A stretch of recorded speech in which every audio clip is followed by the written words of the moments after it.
All right.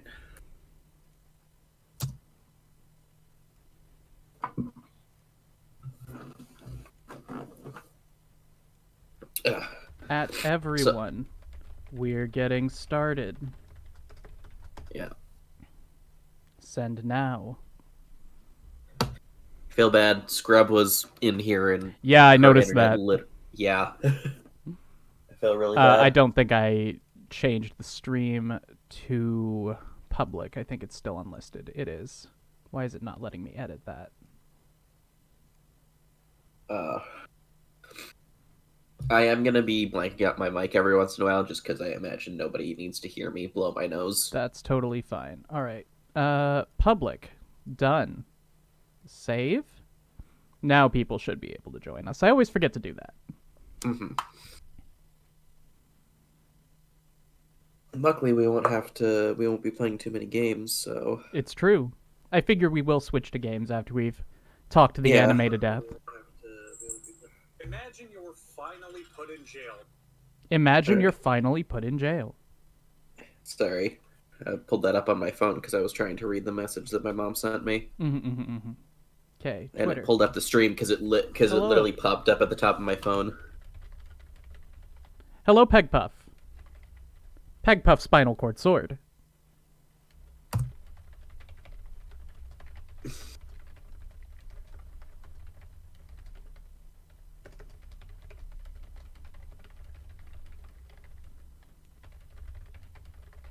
I'm glad you think so, Lady Grey. Can somebody in the Patreon Discord click this link and make... No, that's a studio link. That will not work. Delete message. Don't click that link. Can somebody give me a link to the live stream so I can put it on Twitter? Wow, I got you right here. That is a horribly delayed stream. Yeah, that kind of happens. Mm-hmm. Here you go.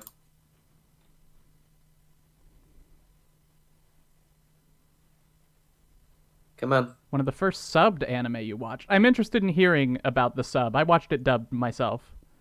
I watched the sub, so I should be able to answer some questions there. Cool. Nice I hats. don't think Thank it'll you. be- They're Mariah's hats. Okay. I will copy this link. Put that link on Twitter. It is what it is. Show. Indeed. Is this going to YouTube when this is done? Yeah, probably.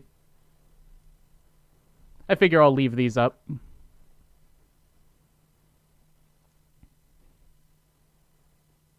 Hello, Serenity Bear.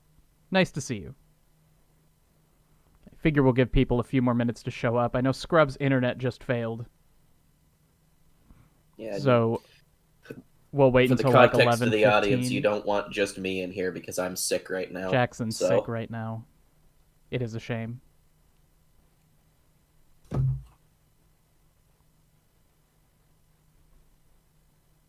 Okay. So how's everybody doing? How'd you like the show? And just have a nice little pre-chat chat.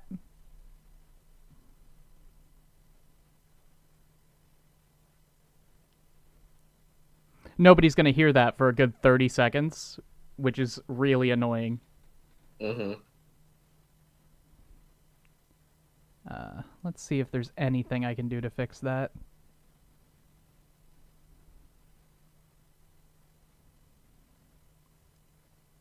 Output. Audio, video. Looks like no. Just made dinner? Rice, eggs, and satay. Ooh. I didn't watch the show. This is just background noise while studying. I don't understand that. I can't have background noise while I'm doing, like, anything.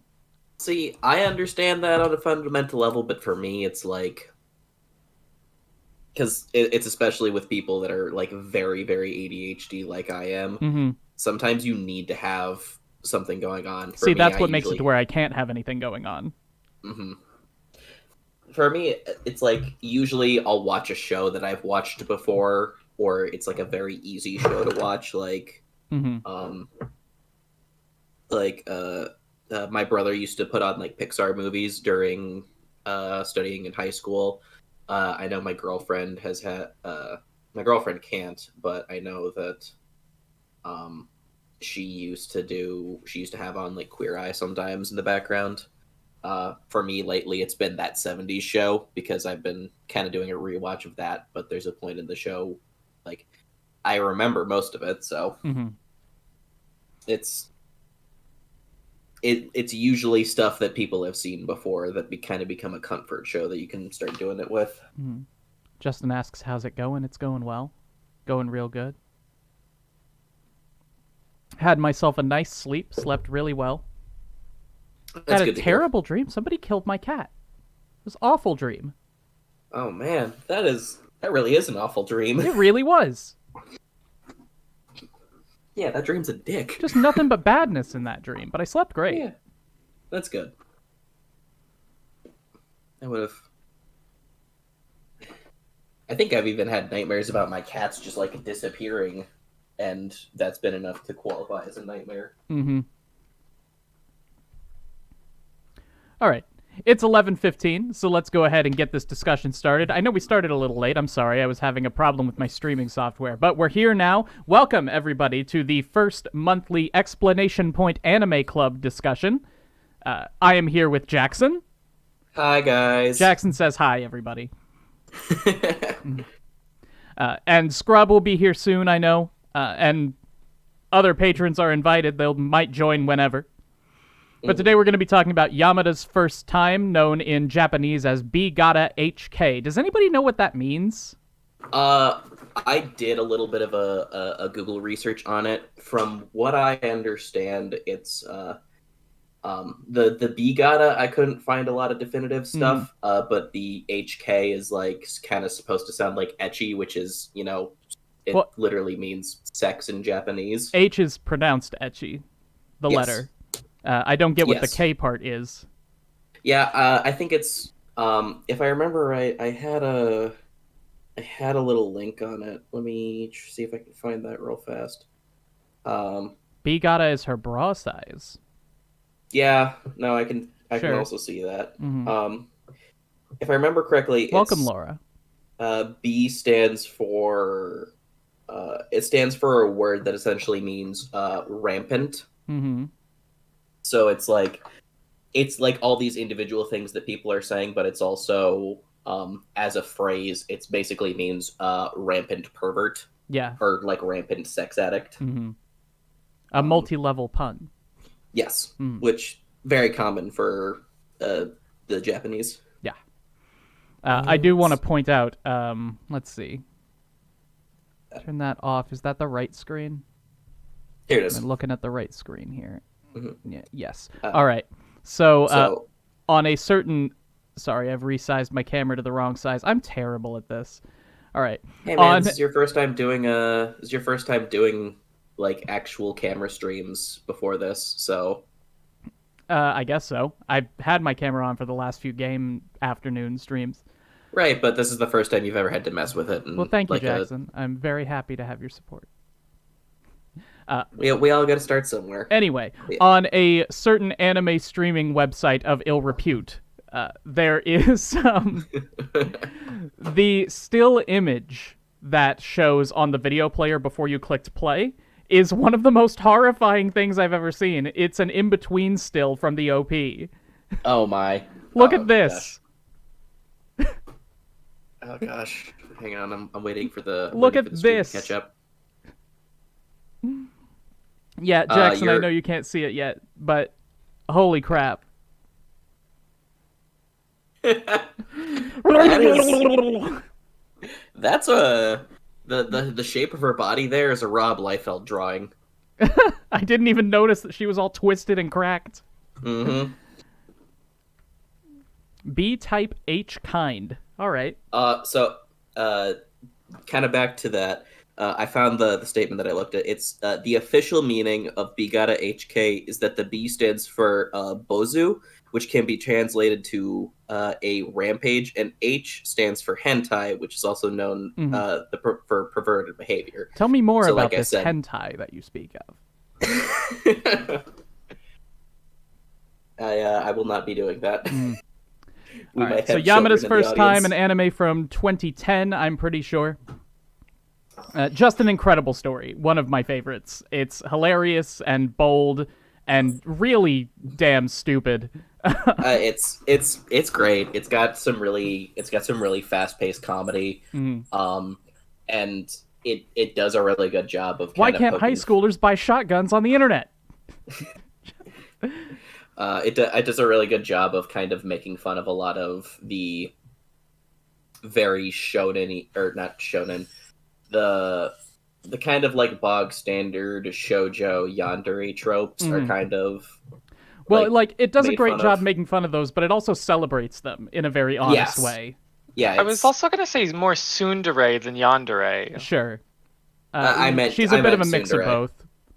Also, hi, welcome, Scrubbin. Hi, I am here. I am Scrubbin. I am here to discuss a very fun romance anime. It's yeah. Very silly, very funny, very heartwarming when it actually uses the last 5 minutes of the episode to talk about the romance, and Yeah. those are always my favorite part. No, like that part in the first episode where they're under the umbrella and she says, "I hope his house is kind of far away."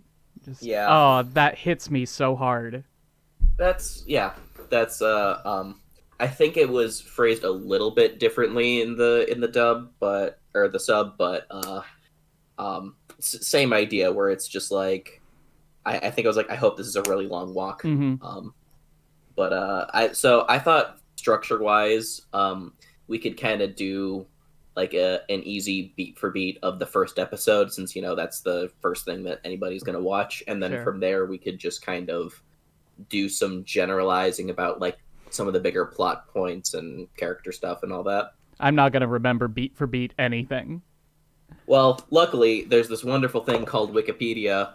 Yeah, fair enough. Where we can look up information and kind of generalize things a little bit. But we do all still have our notes at the very least in the Discord chat too. If you're interested in exciting Patreon Discords, we all take notes about anime in mine. Link in the description. Yeah. So Lady Grey mentions how it makes fun of how a lot of Japanese media depicts schoolgirls as sexually active when they don't know what they're doing, and I think it's fantastic. It's like Oh Maidens is a straight comedy. Like, it has the same general energy as Oh Maidens, but taking a more lighthearted and comedic tone with it. Exactly. Like, I've got to say, if we're starting with the discussion of the first episode, this show starts a shit ton sketchier than I remembered it starting. Yeah, no, I gotta admit, the first time that, like, when you first mentioned this, you had kind of vaguely talked about the show a few times on stream before, and you had mentioned something about it during your first anime in the "Should you watch anime in this Let's Find Out" video. You had mentioned it. So I'm like, yeah, hey, he's watched this before. It must be really good and really I thoughtful. only watch good things. Yes. And then the first episode comes on, and I remember kind of stopping, like, okay. Yeah, with a 15-year-old girl sitting naked on her bathroom floor with a mirror between her legs. Yeah, no, that definitely. Yeah, I did jumpstarts forget the that show. happened. Yeah. Luckily, that is not a consistent thing throughout the show, and it's at the very least, like, it is. It works in context at the very least.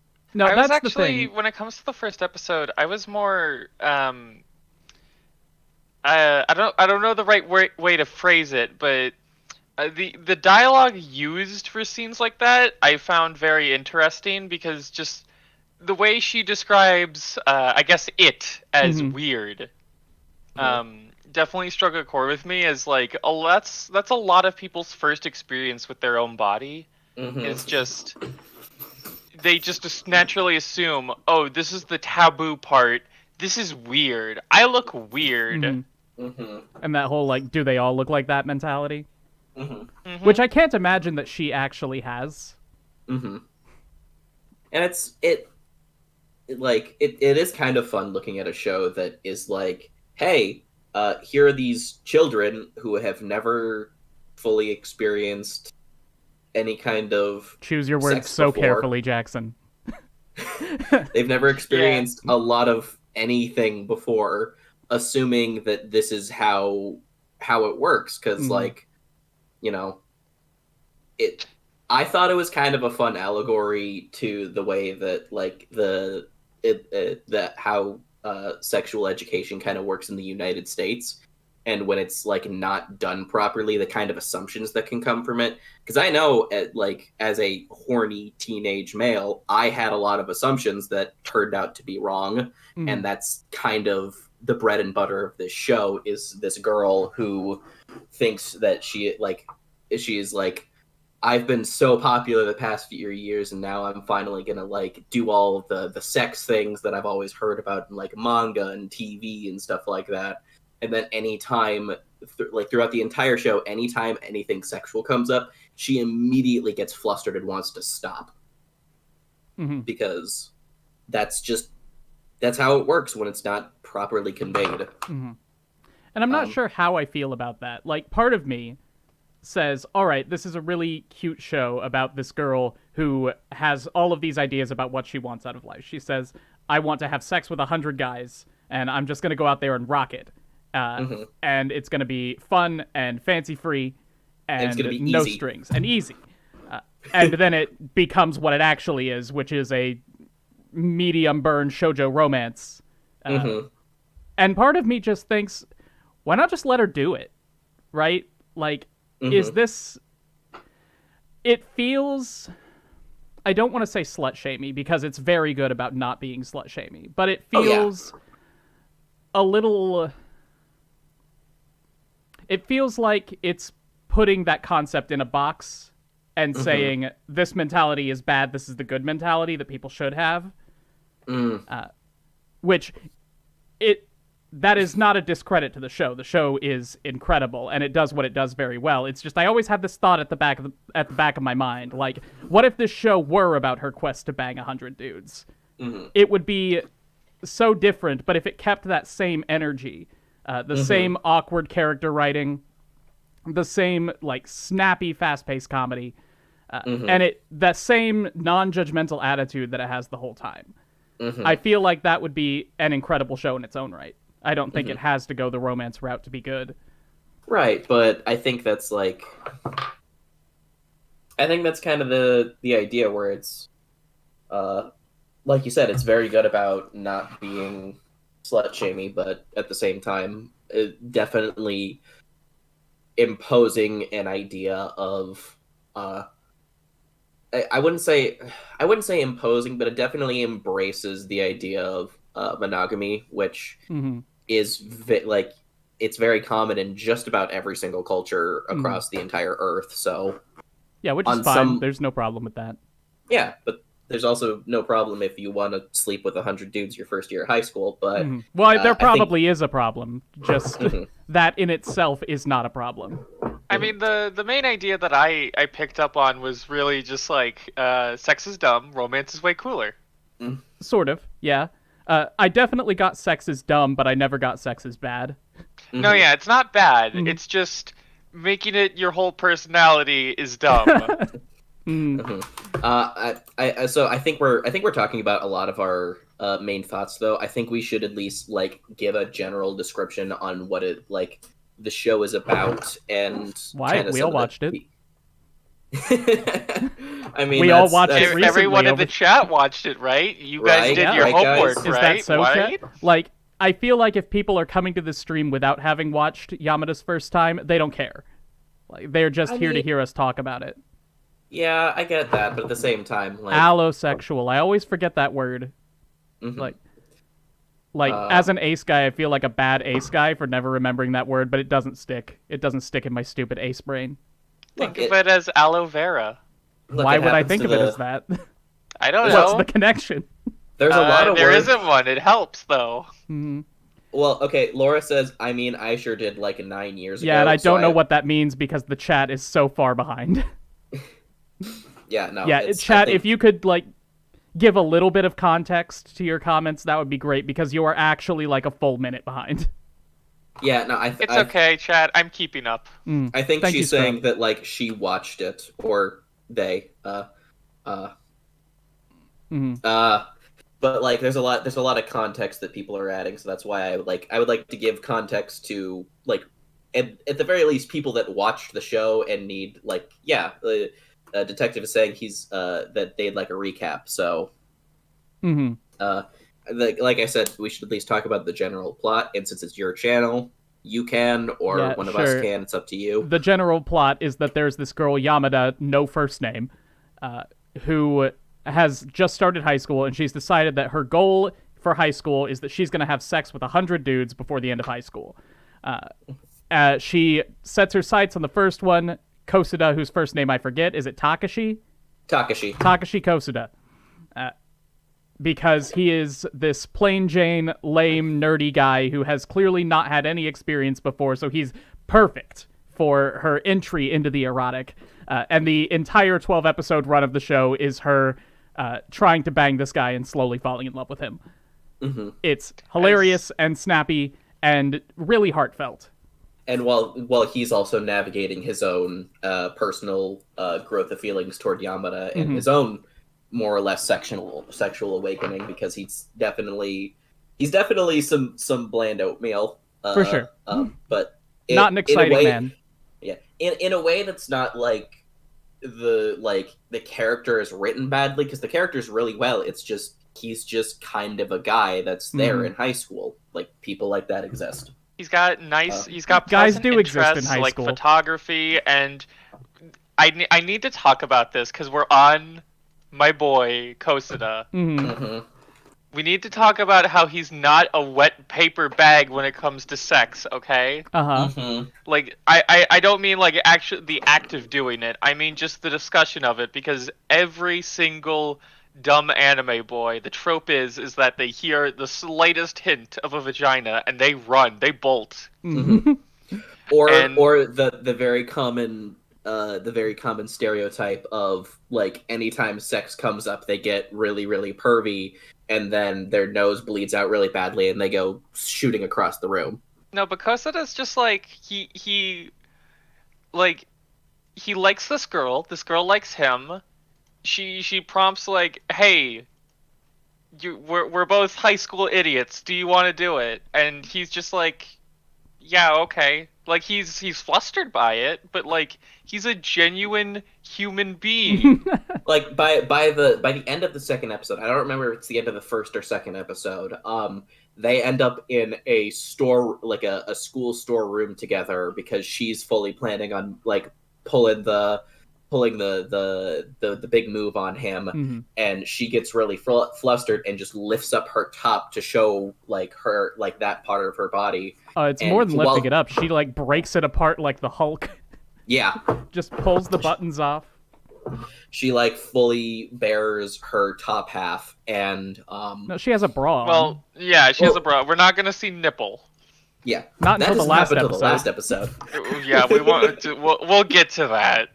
Yeah, but and while they're both very, very flustered, he is still a hormonal teenage boy, and when a girl is like, "I'm letting you touch my boobs," he starts slowly coming up and touching her boobs. And while he's definitely embarrassed by it, he's still doing it, you know. And that's one of the frustrating things that you see in like a lot of isekai anime, or just a lot of modern anime in general that involve male-female interaction. That it always has to be. It always has to be like the act of sex has to be presented like a joke, and in this, it's still a joke, but in the way that sex is a joke when you kind of think about it. Sex is a joke. Yeah, like it's like everyone, I'm pretty sure, can relate to like these really weird feelings that you had when you were a teenager and you didn't know what to do with it, and that's, like I said, that's what this show is about. Yeah, like I mentioned this in my O Maidens video, I think, but shows like this are so important to have, especially with anime being the way that it is. Just having a show that honestly and unabashedly depicts this stage of life and this stage of sexual maturity is so vital. Especially, like I said, especially in the West, where sometimes people aren't going to get proper sex education. Well, because especially in the West, but especially in the East as well, just everywhere. Yeah, I Like- don't think Japan has a sex ed course at all. Not, I know I don't know know anything they, about it. I know they teach basics fairly early on because I know that there are a lot of countries that start teaching sex ed at like kind of like I'd say 4th or 5th grade Mhm. equivalents where it's like they're definitely younger but they're about to reach their adolescence, and teachers over there realize like teachers over there are very much like, hey, yes, this is going to happen. We should try and do something about it now instead of addressing the problem after the fact. Mhm. So, looking at the chat, Laura brings up a good point. The show feels good, awkward in some way. Absolutely. And yes, it's It's if very Watamote- cringe, and it uses the cringe for laughs, but it doesn't make fun of the people being cringy. It's very earnest. if Watamote is cringe in like the worst of ways that you see in high school. Watamote is punching down cringe. This is punching Yes. up cringe, Yes, great way of putting it. which is So- not a dig at Watamote. I love Watamote. Oh yeah, no, it has its time for it because there's good cringe and bad cringe. It's like the Force, you know. Where's over here, Laura? But yeah, so we should definitely go through a little bit more specific points. So the the main driving factor, the main like framing device of the show is it's based off of a 4-panel manga. So the episodes are kind of split up into like 2 acts essentially, which Two are like basically mini episodes that yeah are related. Yeah, so it's like there's like 15 minutes of like this one specific point, but however, unlike a lot of shows that I at least experienced watching on like Cartoon Network where they were like 15-minute episodes, they transition between each other, so it still feels like one episode but just with 2 acts. And the main source of the jokes coming through a lot of it is through and the way that the characters' sexualities are represented is through their Eros deities. I love them. Yeah, so They're the Eros incredible. yeah. Think of like the little devil on your shoulder, Except it's just horny. yeah, except You have it's one just devil on horny. your shoulder telling you be horny, and the same devil on the other shoulder telling you the same thing. And honestly, someone could make like a 15-20 minute episode just analyzing the way that the Eros deities look and the way they the way they counteract with the character, because I'm sure that I did forget from the first time I watched it that the heck is her name? Kanajo. oh yeah, That Kanajo and Kosuda's not girlfriend did also both have them. I loved her little magical girl. Oh yeah. That was incredible. incredible. Miyano. Mayu. Yeah. Who is Kosuda's best friend, growing up, and she, If we want, we can just give a rundown of all the major characters. Well, to the chat. I'm about to get into another major character here real quick because I just realized something, and that is that the only major character who does not have an Eros deity on screen is Takeshita. And Takeshita is the only one who's had sex. Yeah, that makes sense. Takeshita is Yamada's Yamada's best friend. She is this very well-adjusted, kind of a little overly mentally mature, personally. Sure, but that's 'cause, like, important, I think. Yeah, she's the reliable best friend who is who's very constructed, and and she's already in a relationship with a guy named what was his name? That would be Matsuo. Matsuo, yeah. Sure. Who I like Matsuo. He's like the best. Matsuo and Takeshita are just the best characters in the show. They are just like an actual, just nice, pleasant couple, and they bounce off each other very well. And Matsuo is so kind. He is clearly the best boy of this anime. No Yeah, contest. they're like the mom and dad friends of like any group that you kind of see, where they're both very well adjusted. They're very they're very comfortable with their sexuality for the most part, because like Sort they've of. obviously had sex, but it's not something they talk about, and it's not It's something not a that thing. Takeshita. Yeah, it's not a thing. It's just something they do. But Because they they're are very like a long-standing and stable monogamous couple of level-headed yeah people who are not yeah. freaks, Mm-hmm. who aren't Like total nut jobs.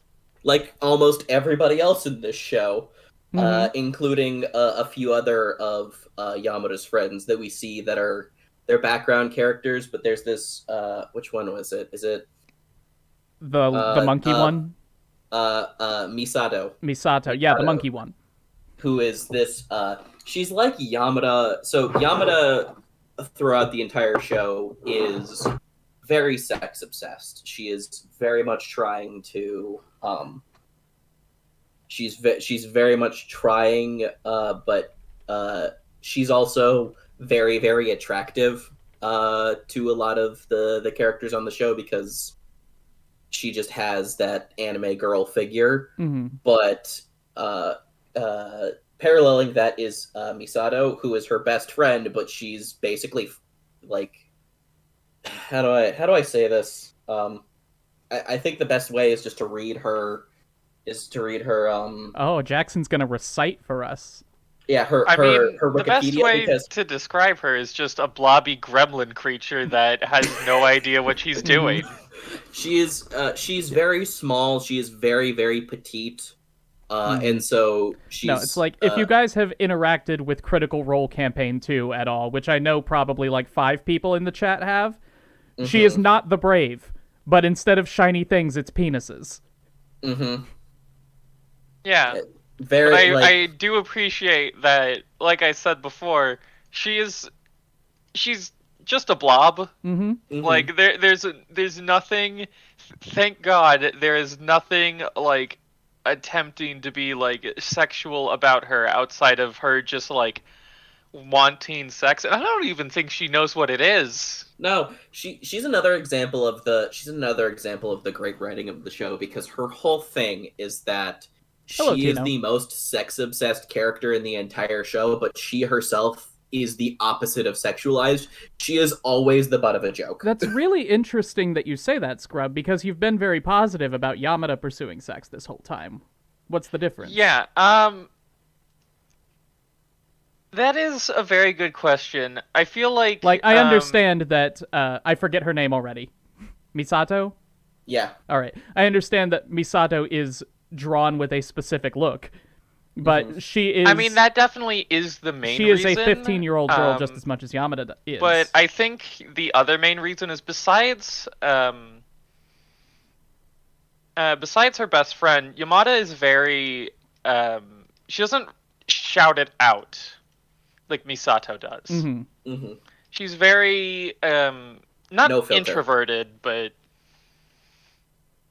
Yamada is very just she at least has some idea to keep it to herself or her best friends. Mm-hmm. Mm-hmm.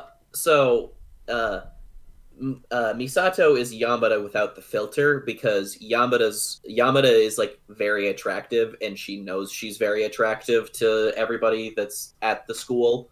And so her whole thing is that she kind of has a persona about her that is like, she pretends like she knows what she's doing when she very much doesn't, in order to kind of garner more interest in herself. So she'll give like a sly wink, or will be like maybe slightly more revealing about something, but she does it in a way that's kind of supposed to be classy. Whereas Misato, she is no filter at all. If something crosses her mind, she will say it. She's very obsessed. Pure wild animal. Yes. She once once a certain character enters, you basically see that she's like, there's a character that enters near the last 3 episodes that anytime he is on screen with Misato, she's basically stuck to him. Mm-hmm. And there's a very, very funny joke that happens at the end of the Christmas episode with that whole situation. Mm-hmm. But we can get to that when we kind of go over some more of the characters. No, yeah. Sure. The only other like major character that we need to talk about at this moment would be Yamada's sister, Chika. Well, Yeah. Chika in the dub. Yeah, her. So her name is her name. Yeah, it's Chika. Or Chikisa. Yeah, that would be Yamada's younger sister, who is 100% more mature. Mm-hmm. Like, she just absorbed all of Yamada's maturity. Yeah. Mm-hmm. And then Chika makes me uncomfortable. why is that? Because it's not stated, it is implied that she's sexually active. Mm-hmm. And she is younger than Yamada, and Yamada is 15. Mm-hmm. So just having Yamada look up to her in that way is a little awkward to me. Yeah, it is. And I mean, she's only 1 year younger, but that still is definitely, like, she might have been a little bit of a misstep, because I think the idea with her is that the reason that guys like her is that she has the very, not to put too fine a term on it, the very lolly persona, where she's small, she's cute, but she's also like very mature and outgoing. Don't get me wrong, it's a funny joke. Yes, but it's still, it's good comedy. It just makes me a little squicky. Yeah, it's one of those things where it's like, if the wrong person is watching this show, they might not understand that she's that she's a part of a joke instead of being taken seriously. And then there is one other major character that we need to talk about that only shows up for the latter half. It is of course Kyoka Kanejo, the richest girl, like a her girl house richer is than absurd. freaking Bruce Wayne. I love her stupid house.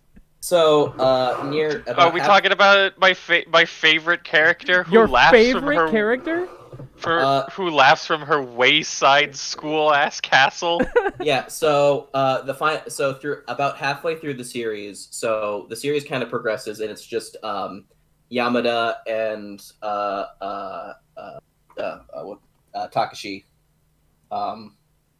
Kosada, trying to navigate the peaks and valleys of their relationship, and Yamada's pursuit of him, and him not understanding sometimes, and sometimes understanding too much. And it's just it's just kind of peaks and valleys and gags of all kinds that are great. We can get into some of our favorites later. But about halfway through the series, there is a foreign girl that shows up in the I believe a school festival's hottest girl contest, or like a beauty pageant of some kind. I remember her showing up at the class rep elections, but I think she did show up for the contest, and yeah, she was there. She was in it briefly. Because, I remember, because Yamada thought that she wasn't going to win it, and then it's a magenta-haired foreign girl who briefly she just kind of shows up, and she seems like a good sport, and then she shows up back again later during the series, and now she's basically a main character. And she is Yamada's beauty rival, essentially, because she has a very similar persona to Yamada, where she's trying to act very cool, but it's much more of like a classy rich person way than a than kind of like the beauty queen, almost Regina George way. She's the Team Rocket of this anime. That's she very laughs good from her comparison. castle in that oh so familiar like Ojo-sama way, and talks about how she's going to steal Yamada's boyfriend and family and make all of her loved ones love her instead. And then nothing happens because she sucks at it. She's just a really dumb psychopath, and I love her. I don't think she's a psychopath. I think she's just like an overly dramatic rich girl. And if you've ever met overly dramatic rich girls before, they do act like that. I went to school with a few of them. So their whole thing is like, she's presented as this big villain, and she's presented as Yamada's rival because as soon as she starts going to school on a regular basis, like all of the boys that Yamada usually gets attention from start shifting to her, and we learn that her whole thing is that one, she lives in this crazy castle, stupid ass house. Like, it's not even a castle; it's just a bunch of regular houses stacked on top of each other. Wayside ass-looking castle. Anyone watching this stream, please Google the Kyoko Kanajo Mansion house. Yeah, I'll see if I can pull it up. It's a hilarious visual gag. Honestly, it's so funny because she gets in this super long. She gets on the super long stretch limousine, like jokingly long. Mm-hmm. Like, I'm pretty sure that most of the animation frames of the scene are just this limo. And she goes back and she has like all these really nice staff people. And we learn that her pursuit of popularity, she's trying to beat Yamada because Yamada's the most popular girl at their school. And she wants to beat them because she is convinced that beating Yamada means that she will have enough experience to, and of course this had to happen, romantically pursue her older brother. And you guys on Discord can't see it, but I dabbed real hard. Mm-hmm. I can't believe you just dab on us like that. Because of course we got to talk about the incest. Mm-hmm. However, I will say, because I said this is my favorite character, yeah, you've got to defend this. Yeah, I have to defend this. They play it off 100% as a joke with everyone agreeing, this is stupid, you shouldn't do this, and her brother just never notices. Mm-hmm. Yeah. So there's... Well, could he with Misato climbing all over his face? Mm-hmm. So it's Kyoko, and then she has this attendant who is basically like her mother figure, and her whole deal is that she's so obsessed with her brother to the point where she has a specific bathroom dedicated to like pictures of him, and her brother's like a super famous photographer. So she's got all these pictures, and she has as her bath faucet a golden, this is how you know it's a joke, a golden statue to him. That is the faucet, and the water comes out of his crotch area. I missed that. You missed that? Yeah, that was like one of the best things about the Christmas episode. Yeah. She is 100% like the reason I will defend it is because it goes so hard into it for exclusively just her character that it just loops around to being comedic brilliance. It's one of those things where you have to be not paying attention to not realize that it's a joke. Mm-hmm. It is. If you take one thing away from this whole anime discussion, this anime made an incest plot point hilarious. Mm-hmm. That is how good the writing is. Mm-hmm. Mm-hmm. So, and the dub is fantastic, I will say. The voice acting is perfect. The delivery is incredible. Yeah. So, quick question, real fast, that I wanna ask, since I watched the sub and you guys haven't necessarily mentioned it yet.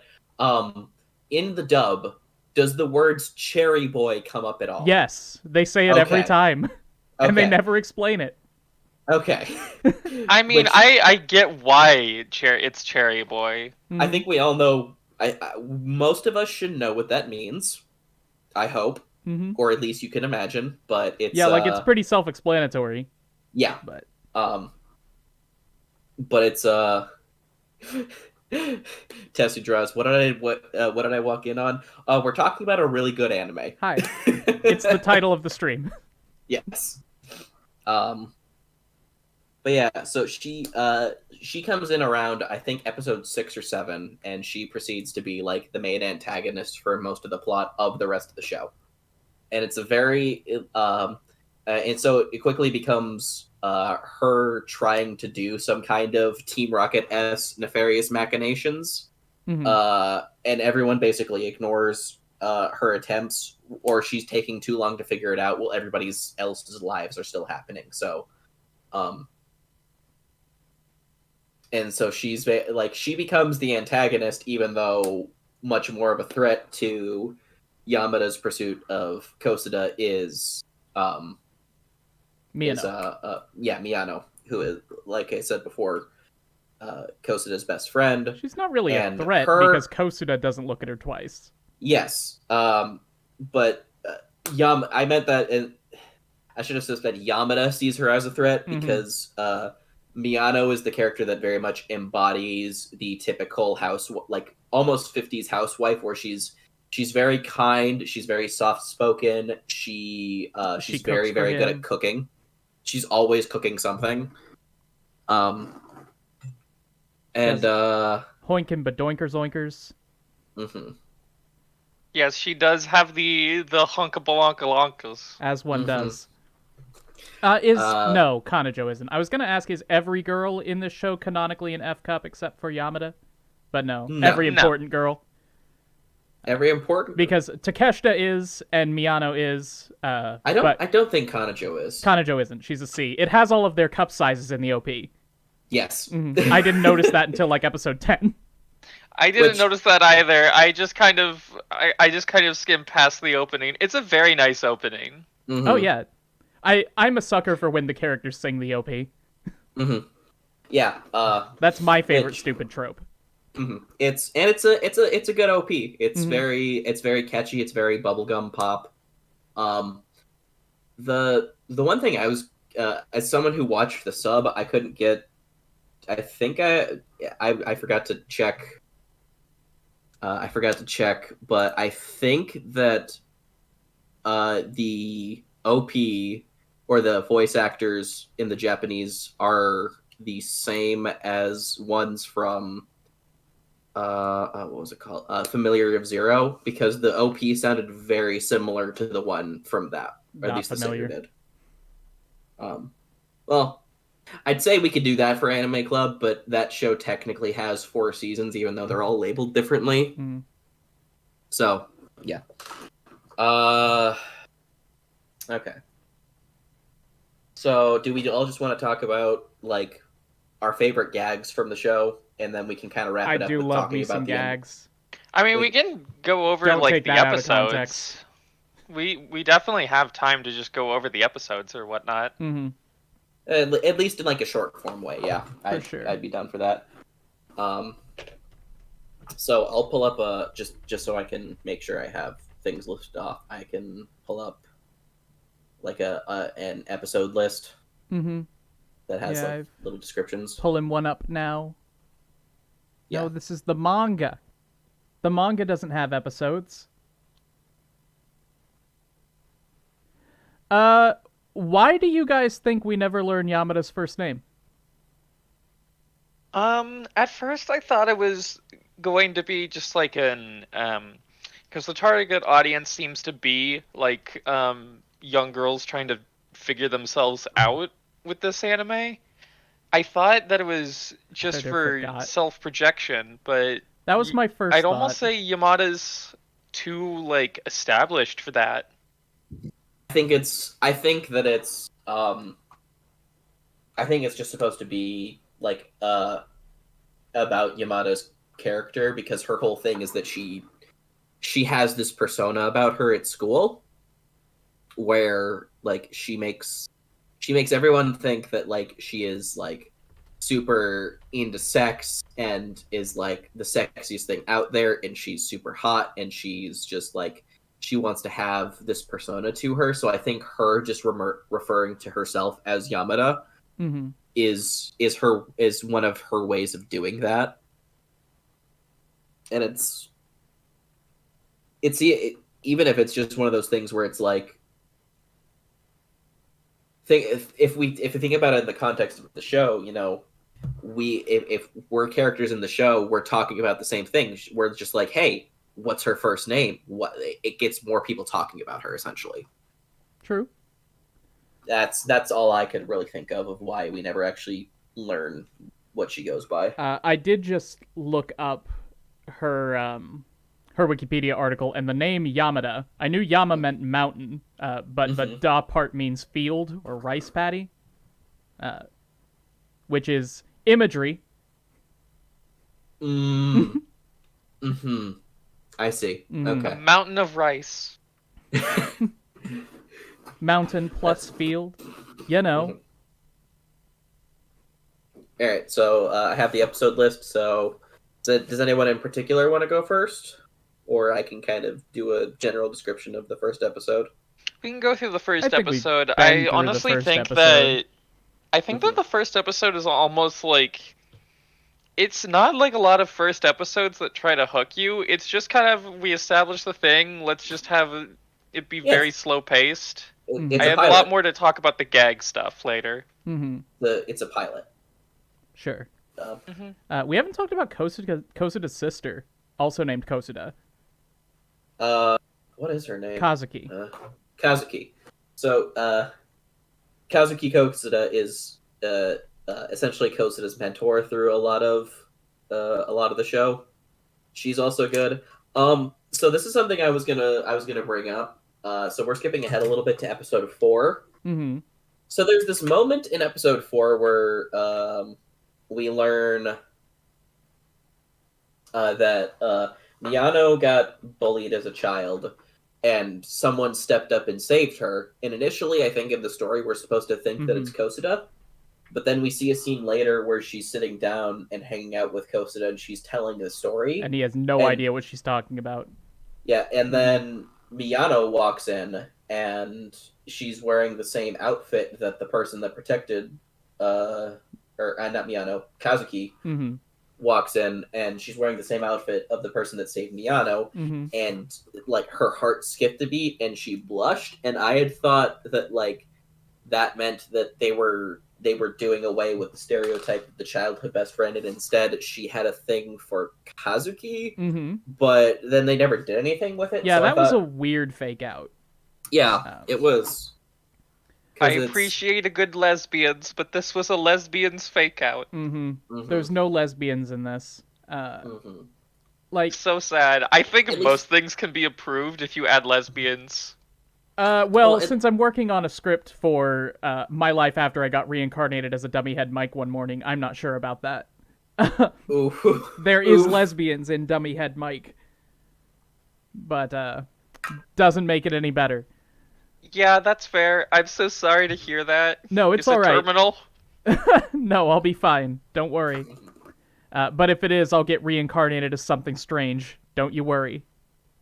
I got reincarnated as your YouTube channel. Whoa.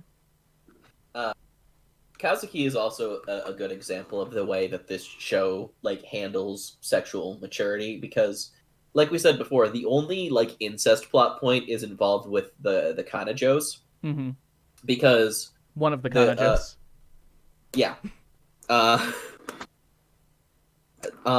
Because Kosuda and his sister Kazuki Kosuda is, I think she's college age, and so she's around the house a lot, and she'll frequently just walk around the house naked, and instead of like getting turned on by it, Takashi Kosuda just looks at her and she's like, "Ew, gross, why are you doing that? Go put on some clothes, damn it."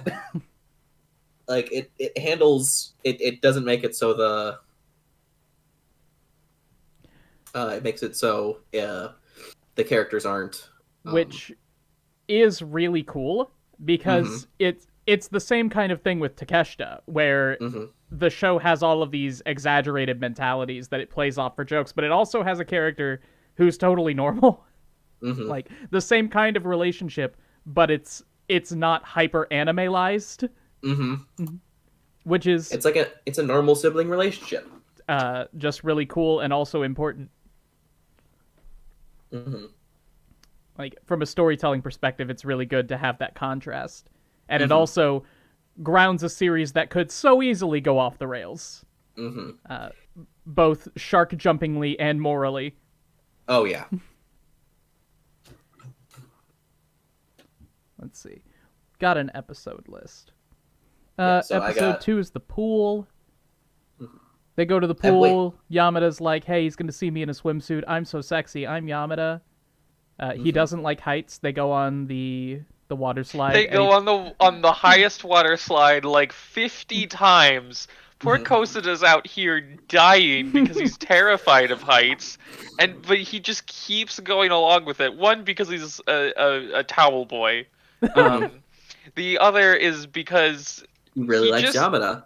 he just genuinely likes hanging out with this weird girl. Mhm. And one of my favorite bits of when like her actual feelings start is one of the first times around on the water slide. He is terrified, so it's one of those water slides where you don't need a mat; you can just kind of go down together. You got the water. As soon as they start going down, he immediately like hugs her from behind, and her heart does the bump bump thing that you see. It's Doki like everything- Doki? Yes. Her Kokoro goes Her Doki heart Doki? goes doki doki. Yes. Thank you. This is also the episode where we get introduced to Matsuo. the best boy, Mhm. the surrogate, like, not older brother, but just an older relationship for Kosuda to look up to. Because the only older person that we ever see Kosuda like fully interact with is his own sister, who is able to give advice, but Matsuo is able to approach the situation from the point of view of both an older male and a boyfriend, and he is able to help kind of guide Kosuda through the sometimes very having a hard like he guides Kosuda through the process of actually like dating, and he's a very brief character. We only see him in like 3 or 4 episodes, but every time he is always a very strong force for helping out Kosuda, and he's a very good male role model, I'd say. Absolutely. I prefer the Russian authors myself.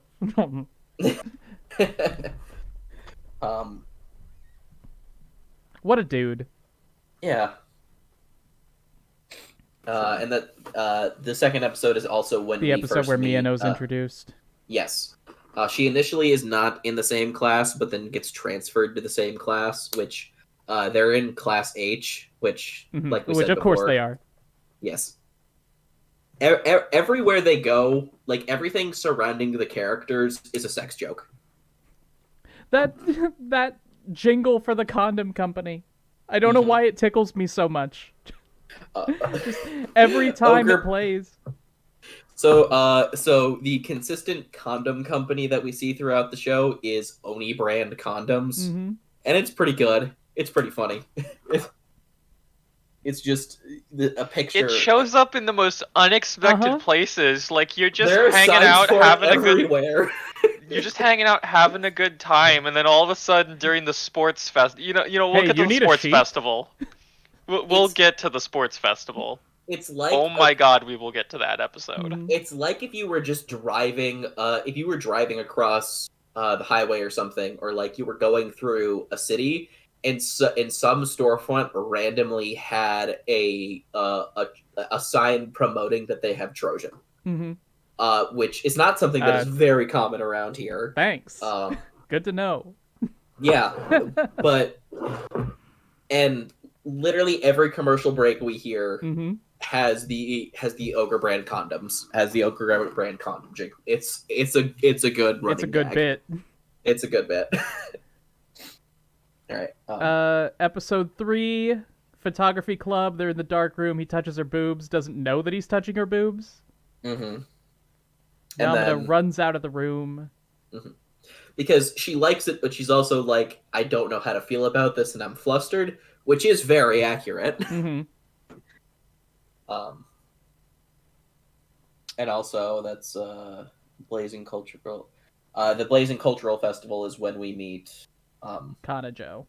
Yes, that's when the beauty contest happens. Yeah, that's what I was thinking of, not a I classical like election. I like that one. So the whole plot of episode 3, the whole through line of episode 3 is about the school festival, Mm-hmm. and their class is setting up like the traditional Japanese haunted house, which is basically just like a small dark room where people dress up in very cheap costumes, and you get kind of it's more novel than like a big haunted house where it's like it's cute the way they put the effort into this, and and you maybe get like a jump scare and that's about it, but it's more Mhm. just kind of for fun. um and she's has to be a ghost, and she her whole goal is that she's gonna try and pop out and kiss Kosida, but Kosida is handling the photography for the event, and it doesn't get a chance to go through the haunted house. Mm-hmm. uh who does she almost end up kissing? I forget. I don't remember. I don't really remember this episode. Like, Mm. I watched this in 2 batches, and the first was at the start of the month, Mm-hmm. and the second was 2 days ago. Yeah, no, it's same here. um Episode 3 was very it was pretty much an episode that didn't really have much to add to the relationship. It was just a lot of gags and like the standard just kind of like going through like the romantic, more emphasis on the comedy than the romance is what I'm Mhm. trying to say. the other important thing that kind of adds to it is that there's a bonfire at the end of the night, and it's like this kind of rumor around their school that if you dance at the bonfire, that you'll be like together even Never after heard school. that one before. So she agrees to dance. She's like sitting there. She's got a line of guys, and she's waiting for Kosa to come ask her to dance. And he's incredibly nervous because he doesn't think that he's worthwhile, but he still, um, uh, he gets the chance, and he finally runs up and asks her to dance. But she's kind of mad at him. But she's like, "Hey, I have this line here. You have to wait in line if you want to dance with me." But He do wait in line though. He yeah, do. he does wait in line even after After the longest line, like every boy in this school wants to dance with Yamada. By the time that he gets his turn, the school festival has ended, but they still dance together anyway, and it's a very cute moment. It doesn't matter all that much, but it's still a very cute moment that happens. And then episode 4 is so there's 2 Christmas episodes, or 2 Christmas Eve episodes that happens in the show, and this is the first one. And this is the first episode that I think is the most overtly sexual when it comes to sex culture. It's also probably one of the most important episodes in the show. Mm-hmm. Yeah. Because it's the start of them having a genuine relationship. And Mm-hmm. so I need to talk about the scene now. Mm-hmm. I have been holding it in. I need to talk about this. So Can I give is it you related can give a to general rundown. Yeah, I was gonna describe it. So the structure of these 2 episodes is it's Christmas Eve and New Year's, and Yamada is at this point really, really trying to get into Kosada's pants. So the first thing that she does is they go out on Christmas Eve, and they go to the red light district, essentially, where there are a lot of sex hotels, and she wants to go into a sex hotel, but as soon as she starts thinking about it, she gets really flustered, and then kind of tips away, and then they finally have their first kiss, and it's very intense because they both were basically ran into each other, but they start kissing, and it's very good. And then that kind of gives Yamada, for the second part of the episode, that kind of gives Yamada like the okay, I think he's totally into me, and I don't totally know how to put this because it's something that I had never heard of before this show. They go to a park that is essentially like the makeout park, point, like the hot spot. Yeah. Like Makeout Reef, Like- Makeout Reef, good times. Mm-hmm.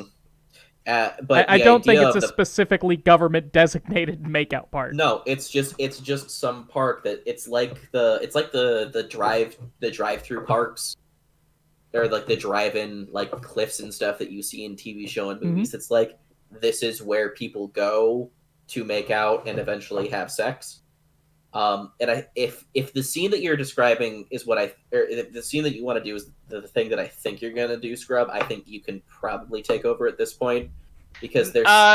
Actually, I'm going back to the beginning of the episode. No, yeah, same. Oh, okay. Then you guys can go back because I was No, gonna. Scrub, I was speaking as you. I was making a joke. I was doing a jape. No, this is no jape. I need to talk about this. I'll talk about the end of the episode then, because I kind of had some thoughts when it came to the way that this show portrayed. Yeah, I'll get to it. You guys talk about what you want to talk about first. So I implore everyone who is watching this stream who wants to see this anime, please, you need to get to the beginning of episode 4.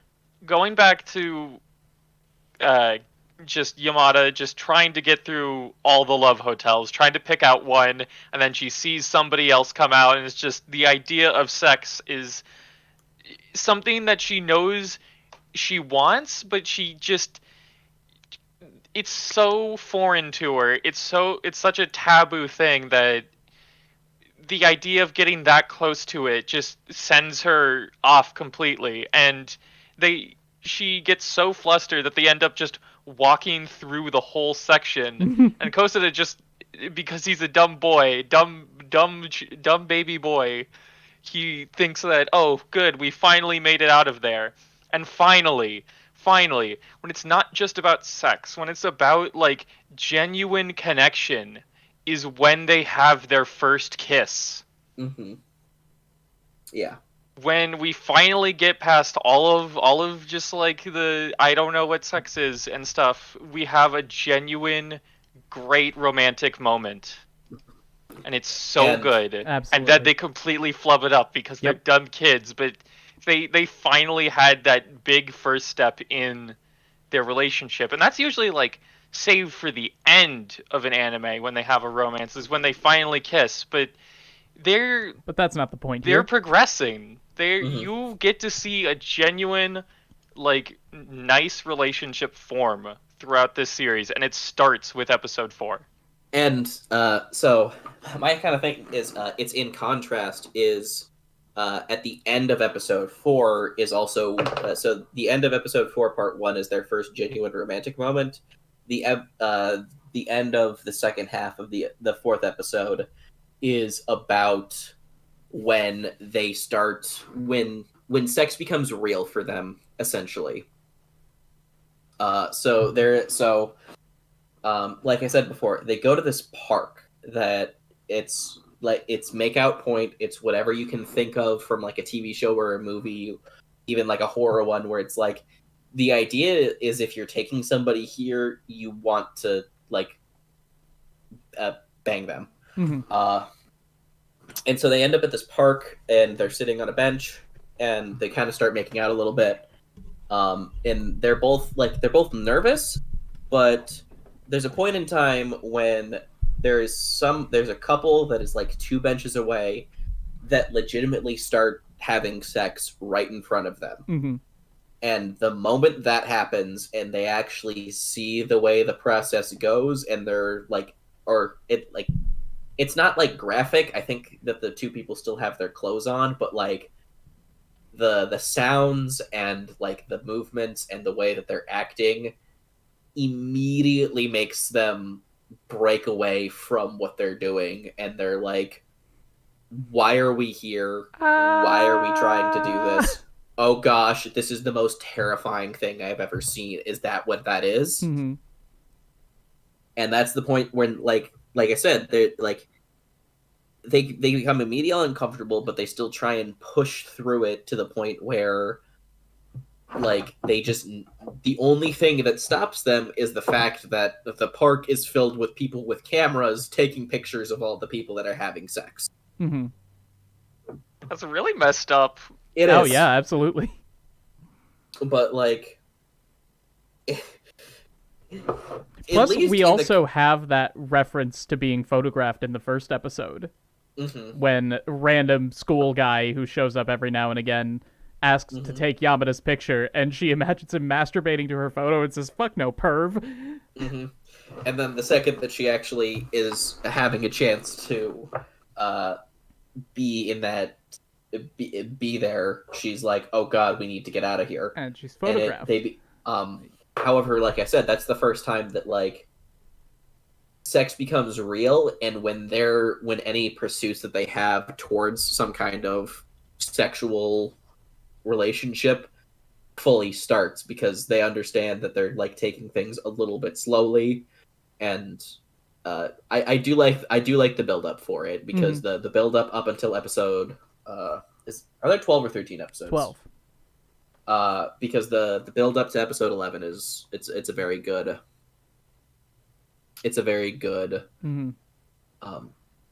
build up from there, and that's where it starts. Is like they go so low for that, and after that Yamada kind of stops. I like it because Yamada kind of stops over being a donkey. Yeah, she stops being awful. She stops being Misato. Mm-hmm.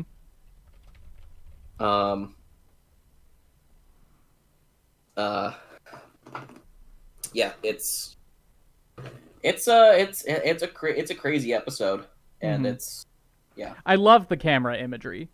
Mm-hmm. It's such a good joke. Mm-hmm. Like, because like suddenly all of a sudden like suddenly there are like there's one camera, and then there's 10, and then there's 20, and then there's like a billion cameras, 700 million cameras with lenses extending. Mm-hmm. Yeah. It's so good. And like when it comes back later, when Kosei's talking to Other Man, and Other Man mentions that he is also a photographer. Has such a great digital reflex camera with such a long lens. Mm-hmm. It's a good joke. I was just gonna talk about that, but I was gonna wait. Let us compare cameras. Which just reminds me of the bathhouse scene, which I guess we'll get to in a minute if we're going through episode by episode. But that was just incredible. So we're about to hit episode 5, which is the Valentine's episode. If either you guys, I just did a whole thing. One of you guys can do it. I've been talking a lot. I mean, too much. Again, I don't remember this happening. The Valentine's episode, it's another one of those episodes where it's just very, very fun, very light on like any like filler. It's romantic. More or less filler. Yeah, it's more or less filler. We just had that amazing kiss scene, so we're just gonna take it light. Just have some fun stuff like Yamada attempting to make her own chocolates. And they're terrible. But this is the first episode where Yamada, where it's like Miyano potentially being a rival to Yamada and like wanting to pursue her own relationship with Matsuda. Or Kosuda, not Matsuda, Kosuda. First,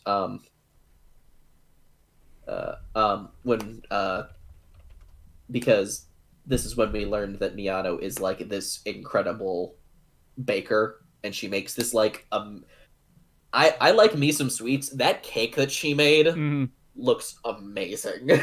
Yeah, that's a Benron Israel cake right there. Yeah, honestly. No, we've been rewatching Gilmore Girls again, and just there's a character there who is a professional chef, and every time she makes a cake, I just give it to me.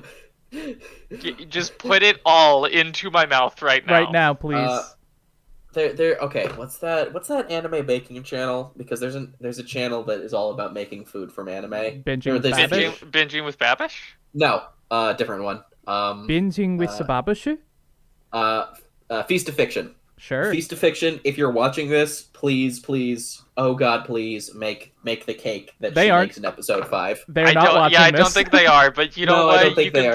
You can probably email them this stream this and then clip just right give here. the timestamp, because I don't think they're gonna watch the whole thing. Well, you never know. You never know. We need to build an audience somehow. YouTubers that I actually have a rapport with are not watching this. You think Eye Patch Wolf is here? You think Mother's Basement is here? No. YouTubers have Maybe better they're things to lurking. do. You don't know. There is a chance. There is still a It non-zero could literally possibility. be either of them. There's 2 Mother's Basements now. Come on, either one of you could be watching this. You're both so cool. Come interact with us. God, someone's gonna not get that this is a joke and send this to Jeff on Twitter. So I mean, okay, Jeff is welcome so to show up whenever he wants. Oh yeah. episode 5 is light on fluff, Mhm. and well, I mean, it's light on story, heavy on the fluff. We got more fluff on episode 6, but I Mhm. want to talk about episode 6 a lot because of the scene, because this because is of when the Connie war. Joe Ah, This is the when war. Connie- Yes. this is when Connie Joe comes back and starts presenting herself as more of an antagonist. Is episode 6. Mm-hmm. But we need to talk about the war. Mhm. We do need to talk about the war. Chat, the war. The war. Also, something that's a little bit important because it kind of gives context to the Yamada family. This is when Chika. So this is after like a year of school. A year has gone on in 5 episodes essentially, or at least half a year.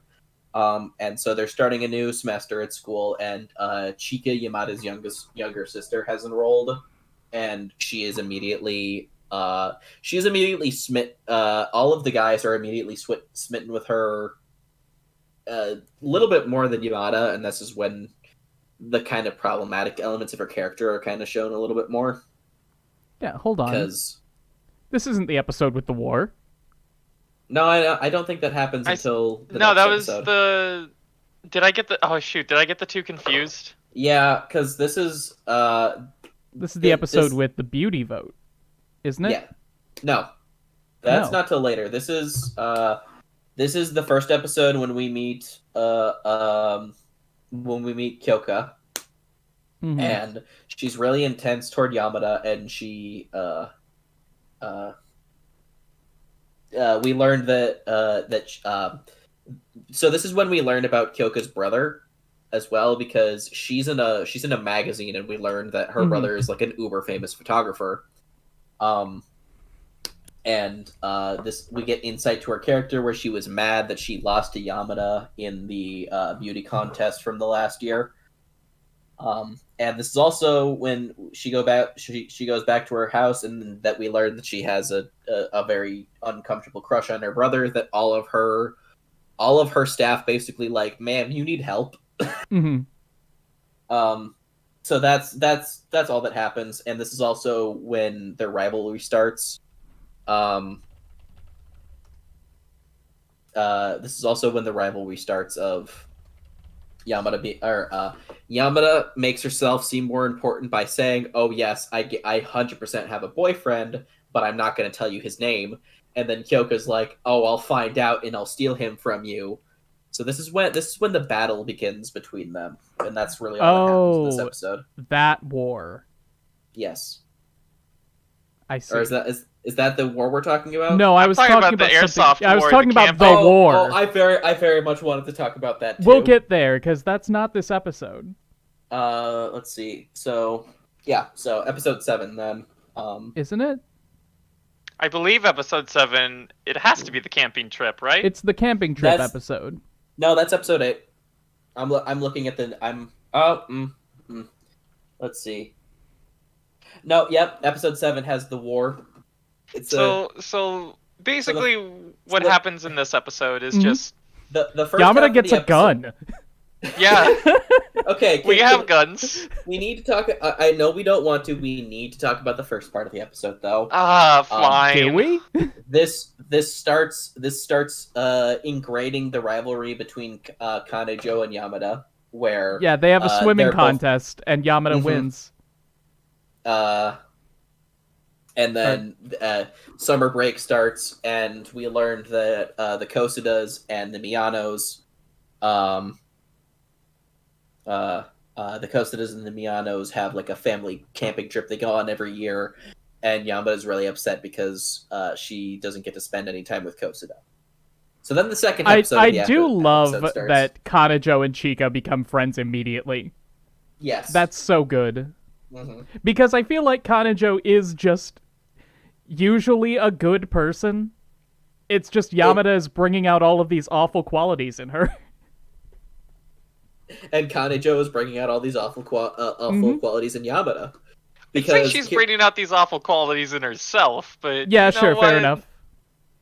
Because they have very similar personalities, they're more inclined to not get along because they both involve being the center of attention. Anyway, Yamada gets a gun. Anyway, Yamada gets a gun. Let's talk about the war. Okay, can I give like the up to, and then you guys can talk about the actual. Then we can. Why does all it talk about matter? the actual- Yamada gets a gun. So they go on this family camping trip. Yamada realizes that she wants to go along, and she knows where it is. So she tracks it down up to like the beginning of the campground, and then she's realized, oh shoot, it's still a really long hike. I don't know what I'm gonna do. And then she gets picked up by a Humvee with a bunch of gentlemen wearing camo and holding rifles. Mm-hmm. And if they're you like, guys "You want lost, little lady?" She's like, "Huh? I guess so." And and then interspersed between shots of the Kosada family having like a normal camping trip, and Miyano thinking about telling Kosada that she likes him and all Yamada's just heckin' killing people. that. We see Yamada in combat gear going through a forest and fighting people. Her sergeant goes down. It's the saddest thing ever. You Her guys commander remember the goes beginning of Violet Evergarden? I can't believe Violet Evergarden ripped off B-Gata H-Kei. Navy says that they figured they were American tourists, which is a funny take. Okay, here's the thing though. I don't think they're American tourists. No, I don't think so either. They're People- just Japanese rifle aficionados. Yeah, so something about me real fast. I'm on a paintball team, and it's winter season, so I haven't been going as much. But when you enter a sport that involves when you enter a sport that involves a lot of shooting, you will come to realize very fast that people that really wanted to be a part of the military that couldn't be in the military usually end up taking on a sport like that. Mm-hmm. So the fact that they are like pretending like it's an actual military battle happening, that was like the most accurate thing I've ever seen. What's behind the curtain, chat? It's just an airsoft game. We have to come clean. Mm-hmm. Yep. But it is But we a total don't- war, and we- Yamada did It's actually not confirmed totally that kill it's an people. airsoft game for like 2 episodes. No, we know by the end because she shoots. She Kosada does with, shoot him. Dang, I forgot. Yeah, she shoots Kosada with her airsoft gun, and he's like, "What are these BBs?" But yeah, at the end of the battle, the sergeant's just like, "You can keep the gun," and those are the most dangerous words anyone has ever said. He's like, Also, those are expensive. You don't The just give funniest them. thing about this, Yamada- funniest thing is that this scene with the airsoft guns and people dying, I guess, is important to Yamada's character development. Mhm. Let me explain. Oh god. This Please is explain. the moment Yamada finally starts to become more assertive with herself. Not just like she was already pretty assertive, but when it came to the romantic relationship she wanted to pursue, Mm-hmm. she usually her go-to solution is to hide out of sight and just listen in on a conversation. But finally this time she walked out of the bush and told Kosada, "Hey, I'm worried that you're trying to hustle in on another girl." And he's like, "Nah, I kind of just want to take pictures of you." And they do that, and it's cute. Mm-hmm. And then he And, asks why you have a gun. And in the it is really funny because all of the airsofters, they're also role players. So when they get shot, they pretend like they die, and then No, they're dead now. The literal ending scene of the ending scene of the war right before we get to the important romantic stuff. He does this older rugged guy who's like probably 30. He's like, "You fought well in this battle, soldier. You can keep the gun. You earned it." And then proceeds to pretend like he died. Mm-hmm. And we just pan out and we see that there are like other bodies on the ground as they all pretend to be dead throughout. Yamada just salutes. Like, yeah, thank she you, just Sergeant. salutes and runs off. Doesn't he say something about "go get that guy," or does he just say I forget. "you were honorable"? But it's very pretty imagery at the end when we get to the romantic stuff because they're under a non-light polluted starlit sky. And if you've never experienced something like that, I highly recommend that you go find somewhere close to where you can be, where you can do that, because it is one of the most gorgeous things that you could ever see on this planet. And then they have a very fun romantic war. But yeah, so that's the war. That's the war. That's the war. It's a good war. War is heck. War is heck. Airsoft war is heck.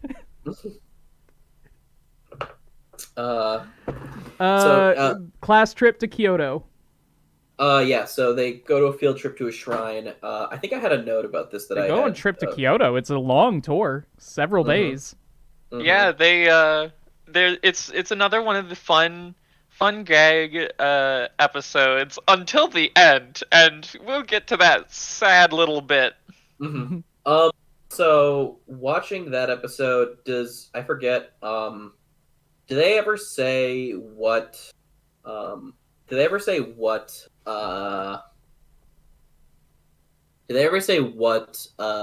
that Buddhism? They do say what many times. Sorry, I'm a little stuttery. What is the shrine to? Like, what is the temple? It is a Buddhist shrine. It is Buddhism? Okay. I did forget all about getting whacked for impure thoughts. Yamada's pure goal for getting that sex is so divine that all of the priests there realize she is becoming enlightened. And when the guy whaps the monk. I love the head priest of the temple has a stick that he whaps anybody that's having impure thoughts with. And he keeps whapping people. It's a classic Just slapstick. Good scene. It's pretty good. I love watching teenagers get whapped. Mm-hmm. King's Game, great show. What's so funny? God. I missed the joke. No, because you were saying no King's Game, the animations.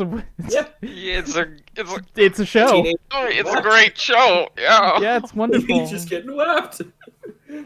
But yeah, so I totally agree with this sentiment that it is a good show. Mm-hmm. Buddhist temple, Shinto shrine, legendary RQA is right. Mm-hmm. So that's so they do the little temple tour, and then Yamada texts Kosuda to like, "Hey, come behind the shack. We're gonna make out." And then they don't end up doing that. There's just a shack. You know, the religion temple. shack. Where they chop religious wood. Oh god. Okay, no, I can't say that joke. I'm gonna text it to you guys. I already know what so the joke is. we can say it? So they go to the behind the shack. They don't behind make out. the shack. Behind the shack. It is the shack now. Mm-hmm. Congratulations, I'm sick and I'm tired. Congratulations, everyone who is in here right now. You are in on this exclusive joke that you get to tell all of your friends, and they'll stare at you like you are crazy because you are. Mm-hmm. No, sorry, Legendary. It's not Shinto Shrine, it's Shinto Shack, obviously. You guys want to go to the Shinto Shake Shack after this? Okay. I thought they went out of business when Best Buy took over. We need to stop before this becomes the rest of the stream. Okay, I'm drinking water. Anyway, Kosuda and Yamada get separated from the rest of their class. So they need to hire A boat. They need to get a boat, and they get what are those called in Italy? Gondola. Yeah, they just get a gondola out of nowhere. There's a gondola now. They have like it's like a riverboat tour that they do, but the big boat already left, and they have like a spare gondola. They're like, hey, you need to catch up with your classmates. And they're just very nice people, and it's just the perfect opportunity because these two, they're alone, they're on a boat, and they're trying to hold hands. They're trying to Kosuda's out here. He's finally built up the courage to tell Yamada that not only does he enjoy being in this relationship, but he loves her. You know, they not once yet have they said "I love you" to each other, because that means apparently it's it's another thing where it's like if you admit that you love somebody on these trips, it's guaranteed to happen or something. Actually, it's guaranteed not to happen. Okay. That's what I couldn't remember, is if it was either good or bad. It's cursed. And eventually, Kosuda does actually get to say it. He gets to say, I love you. The first time, he unfortunately gets to say it while stuck in a moving train, so... Yeah, so they take a train to go to Kyoto and then back, and then it's basically the end of the school day by the time they get back. So Yamada gets on a train to go home. Kosuda follows her, and he is about to say "I love you," and then the automatic subway doors close on his mouth, and his face gets stuck in it, and so all he can say is essentially in Japanese it's "Sue." So he literally just walks away going "Sue," and I think for the dub audience, it's probably like it cuts off at L or something. I don't know. I didn't watch the dub. So it doesn't cut off. He just gets further and further away, and it's harder to make out what he's saying. Even though his face is crushed in a door. Yeah. Okay. And then we get to the sad scene. Yeah. Then now it's time for everybody to get sad. Yeah, stop being so happy. I know I've looked jolly this whole stream, but it's time to stop. It's time to stop. It's time to get sad. So, because we learned that Yamada does not. The main thing that you think is that she didn't hear him, and to be fair, her mind immediately went to like, oh, he was telling me dirty things. Haha, funny. But then Kosuda gets to be with Yamada alone again in like right at the school entrance, and he says it again that he likes her, that he loves her, and she runs away because quote, she doesn't know anything about love since she's only doing this to get sex. To get de-virginized, thank you. Yeah. She genuinely can't believe that she is absolutely in love with Kosuda, and she just runs away because she's just trying to get away from this feeling.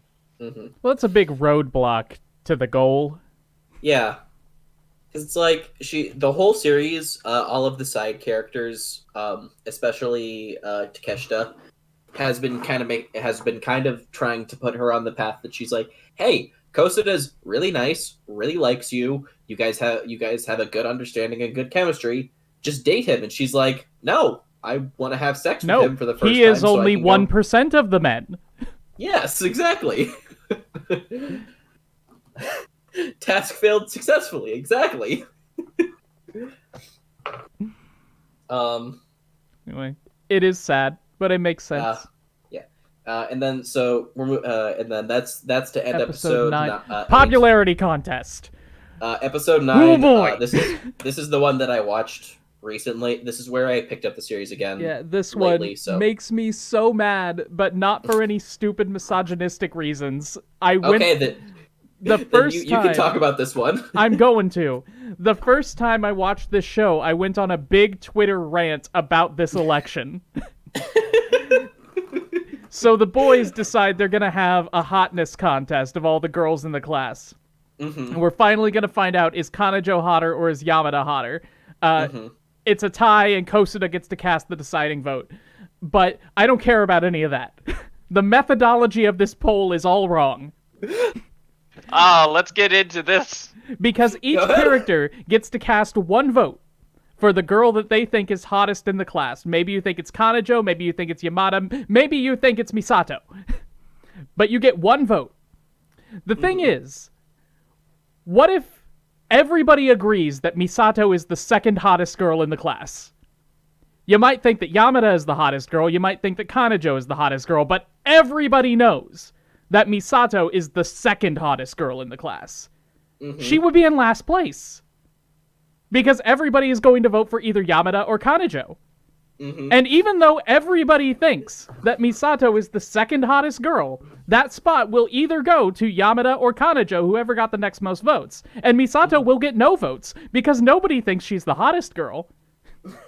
It's a dumb system, and it doesn't work, and that's how we do things in America. I was about to say, welcome to the United States of America. I knew that was coming somewhere.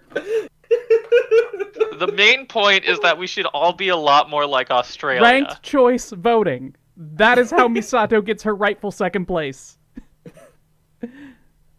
Oh, God. Anyway, it makes me so mad. Just vote correctly, idiots.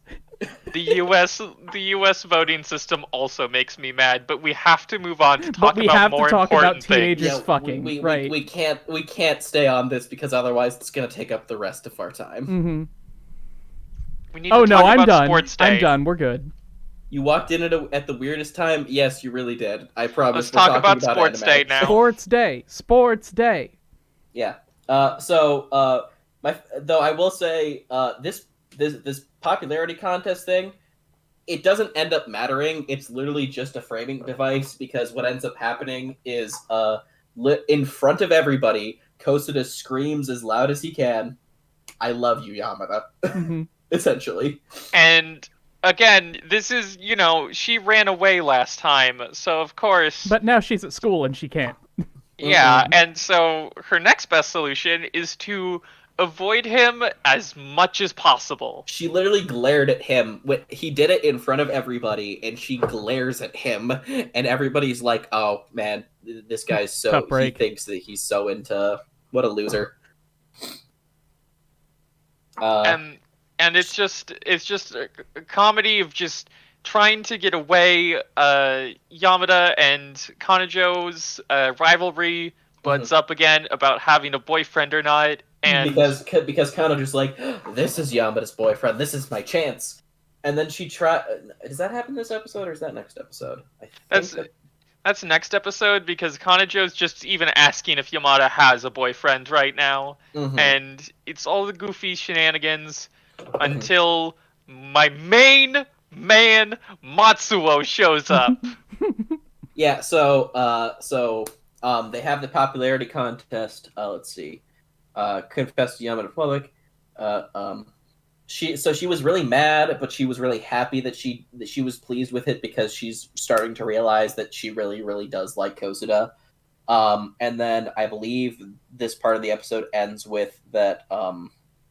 Well, we gotta talk about Matsuo, who comes in. Well, no, I don't think that happens yet. That's what. That happens during the sports. That happens during the sports. I am aware of sports. This is before the sports. So that's what I'm trying to check for. So they wanna. So they're. Yamada wants to talk about it, and so they both get appointed to be the, what does it say here? The athletic, they become on the committee for the school the school athletics festival that they're about to have, and they end up in the room where she initially showed her chest to him, and in episode 2, and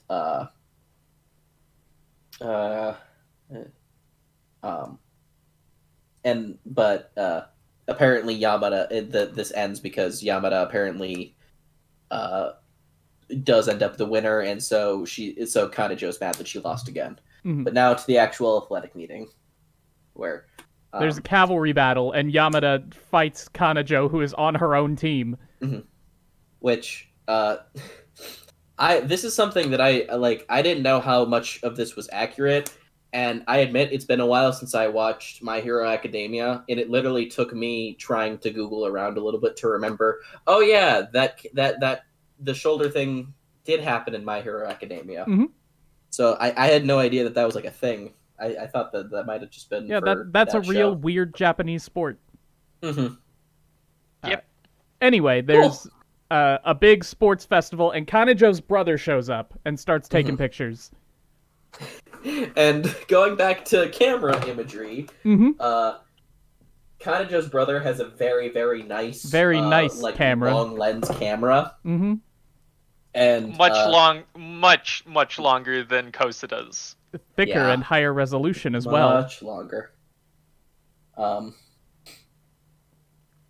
Anyway, so episode many 10. on there. Yeah, so this is when you can talk about your scene with Matsuo now, because this is when it happens in the episode. Yeah, Kosuda and Yamada are still just avoiding each other. They aren't resolving anything, and Kosuda's worried that, like, am I just being a giant dick and just spouting out feelings that aren't reciprocated? And Matsuo walks up and is like, he hears them out, even though he already knows the whole story, because he's a bro, because he's the Chad. That's one of my favorite jokes. Is there's a cut real fast, and it's after Kosuda told the whole story, and then Matsuo and then Kosuda in his mind is like, "Did I tell too much? Is it okay to be telling this much?" And in Matsuo's mind, he thinks, "I'm really sorry, Kosuda. I know all of this already." In the dub, he says, "I heard it from Takeshita." He gives the main advice that literally every other romantic anime protagonist never figures out, and that she's probably running away and having all of this trouble because she's probably feeling the same things and she doesn't know how to express it. So he's just like, be patient. And Kosuda takes this advice to heart, and then eventually the two of them meet up, and they talk about things. But then we have to get to the next important scene of sports, which is when Misato switches scavenger hunt things with that other girl, so that she can get a hot guy. Yeah, so I wasn't going to say that one, but it does segue into the person we're talking about, which is Keiichi, Kanajo's brother. So the beginning of the episode is him. He arrives on a plane, and he's like super handsome, and all the girls are screaming at him. And there's a princess that he meets that she's like, "Hey, won't you marry me?" And she's like, "Yeah, sure." And he's like, "I won't marry you," but he like does the whole. He does the whole chivalrous. He bends down on one knee and he takes her hand and he kisses it, and she just dies and melts. And that's the first introduction. There's three girls who come up like, it was a stewardess, flight attendant, not a princess. No, he calls her a princess. Right. Oh, she was this. I'm pretty sure. So it was the stewardess, and then like the one that he kisses the hand was the actual princess, because she has like an attendant in the background who's talking. Could be. Like I think it's some kind of actual. It's the main thing is that point is he has flight attendants proposing before they know his name. Yeah, he's a player. He's got the riz. He's a classy guy. He can be a player. He's got the potential. The riz. Yes. He rolled 3d6 for charisma and wound up with a 20. Yeah. Classy dude. So go ahead and continue with talking about the. So he's watching all of the sports because he's here taking pictures, and he sees Yamada absolutely destroy his sister, and they clearly got a rivalry thing going. So he goes over to Yamada and is like, "Oh, a beauty such as you deserves a kiss," and he goes to kiss her hand, and she just slaps it out of his grip. She pulls Don't it kiss away. that, it's sweaty. She's like, "I'm not interested in you, bro." Kyoko's clearly, upset. like literally, just literally the hottest guy in universe. Imaginable. He has sparkles around his face in every scene he's in, except for the one where he has sparkles over his face because there are too many sparkles. I think that's a genetic thing with the Kanajo family because It both goes down the Kyoka Armstrong lineage. both Kyoka and Keiji, no matter where they are or what they're doing, they always have sparkles around their face consistently. She could have had it. She could have easily gotten the 100 boyfriends if she just went for him. Oh yeah, Mm-hmm. But she didn't. but she never wanted that. Yeah, but She wanted Kosuda. So she slaps his hand away. Kyoka's appalled both that her brother was rejected in such a rude manner, and that he just tried to do this with the girl that she sees a rivalry with. And then Keiji stands up and she's like, "She's feisty. I want her." No, I bet he's never been rejected before. Yeah, the fact that he was rejected was the thing that he's like, "Okay, I want her." Whoa. A girl with will? Mm-hmm. Who has thoughts? Mm-hmm. And then the episode ends with Kosuda and Yamada. They end up in a storage room together, and they go out on a date. Yep, they're gonna go out on a date, and that's gonna be episode 10. I'm reading the first sentence of the synopsis of this episode, and it says, Kosuda is delayed unexpectedly, but I read Kosuda dies unexpectedly. So Yeah. Can you Kosuda imagine is just such a good sweet boy. beginning and this of episode is a 10. romantic comedy. So of course he leaves to go on this date like 20 years early because he's such a sweet boy. And every conceivable thing happens. Like he gets off of the train. He's right there. There is a foreigner asking for directions. There is a woman who needs to go to the hospital because she's about to give birth. And there is a child who can't find her mom. And don't forget that he's carrying an old woman whose knees started hurting on the train. He's carrying her. Just the best guy ever, doing literally everything that he could to just like be a good dude. And while Yamada's waiting, some random guy that looks vaguely like Kosuda shows up. He's about to like hit on her, and she immediately, without looking at him, grabs his hand and starts running towards where they're having their date. And he's like, "Wait, I wasn't expecting this to happen so quickly." Whoa. And then she's like, "Oh, you're not him," and then tells him to buzz off. Meanwhile, Keiichi and Kyoka are talking at their manor, and he's like, "I kind of want to go out. I'm gonna go find that Yamada girl if I can." And so right before Kosuda shows up, Keiichi shows up, and he's like, she grabs him too. Yep.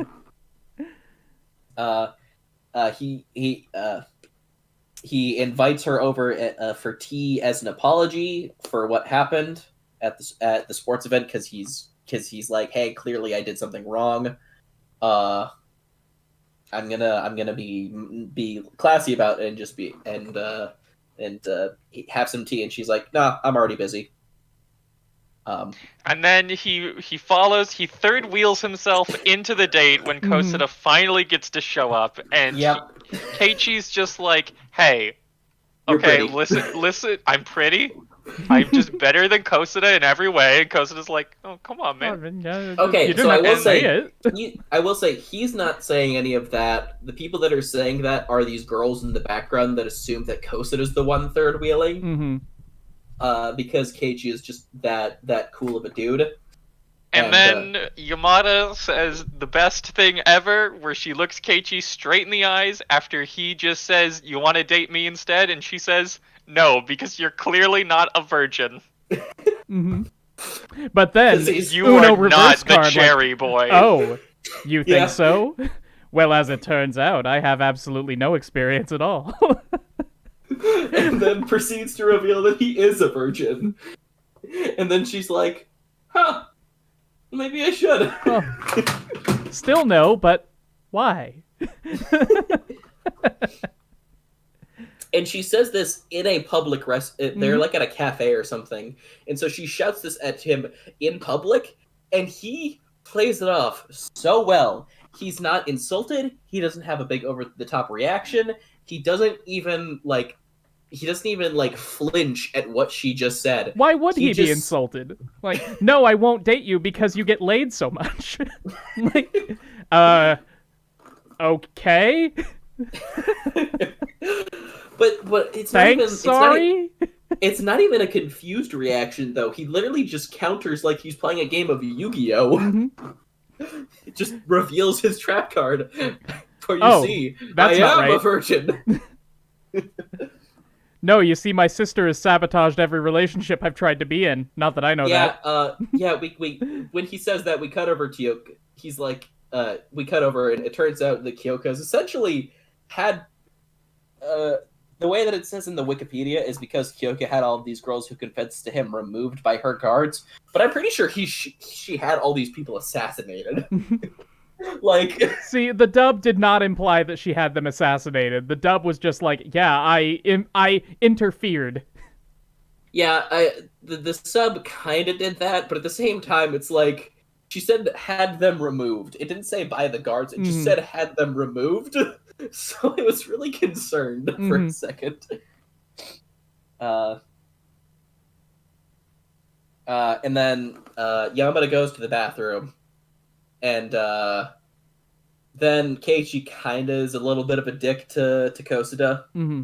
I don't think so. At least not in the dub. He's just like, hey, do you like Yamada? Because I'm planning on asking her out. Is that cool with you? Maybe he's too much of a soft boy to really give a genuine answer. Mm-hmm. Maybe it was just me kind of reading things a little bit. It sounded like the context of the scene for me, at least in Japanese, was like, "Hey, I'm better. Like, do you like this girl? Do you want to date this girl? Because I'm gonna ask her out." So I just like it sounded a little bit superior in my opinion, but maybe that's feel just like the way I read Keiichi it. can't help but sound superior no matter what the context is. I mean, he is like the richest. He is the number one dude. Do we ever learn how old he is? If we had a first past the post election of number one guys and everybody had to vote for their best guy, Keiichi would be at the top, even though everyone knows that Kosuda is second best guy. Mm-hmm. Yeah. What? Excuse me? Excuse me. Matsuo. Yeah, that's the thing, is Keiichi or Matsuo would be at the top, but everyone knows that Kosuda should be in that second place spot. Mm-hmm. But he's at the bottom. Nobody votes for him because nobody thinks he's the best guy. Mm-hmm. There's not really much else in episode 10. I am seeing this thing that says that Kosuda gets advice from Miyano? Oh, Miyano. Sorry, I was thinking of Misato. We can carry on. No. Gets advice from Miyano just because she's currently just like, oh my gosh, the husband I've always wanted is right here, and he's just telling her, hey, I have a crush on another girl. How do I deal with this? And she is so heartbroken, and she is still giving genuinely good advice, and I appreciate her. One thing, Miyano's character wrap up is that she just like her and Kosuda, even if they're not romantic, like even though she knows that Kosuda doesn't like him, they've been friends for so long that she's just scared of somebody taking like her only solid friend away from him. And the wrap up to her character is that she just really, really likes the fact that Kosuda's happy and that she still gets to be a part of his life. And that she has a chance with his sister, obviously. Miyano is not bi, Joy. I beg to differ. No, she does not have a crush on Kosuda's sister after she knows I can who it pretend. Is. It's in your dream life, Scrub. It's okay. You can just watch shows with actual lesbians, like Orange or Bloom Into You, or write my Life own After show I Was and added Reincarnated as a dummy lesbians head there. Mike one morning. Wait, what was that last one? My Life After I Was Reincarnated as a Dummy Head Mike one morning?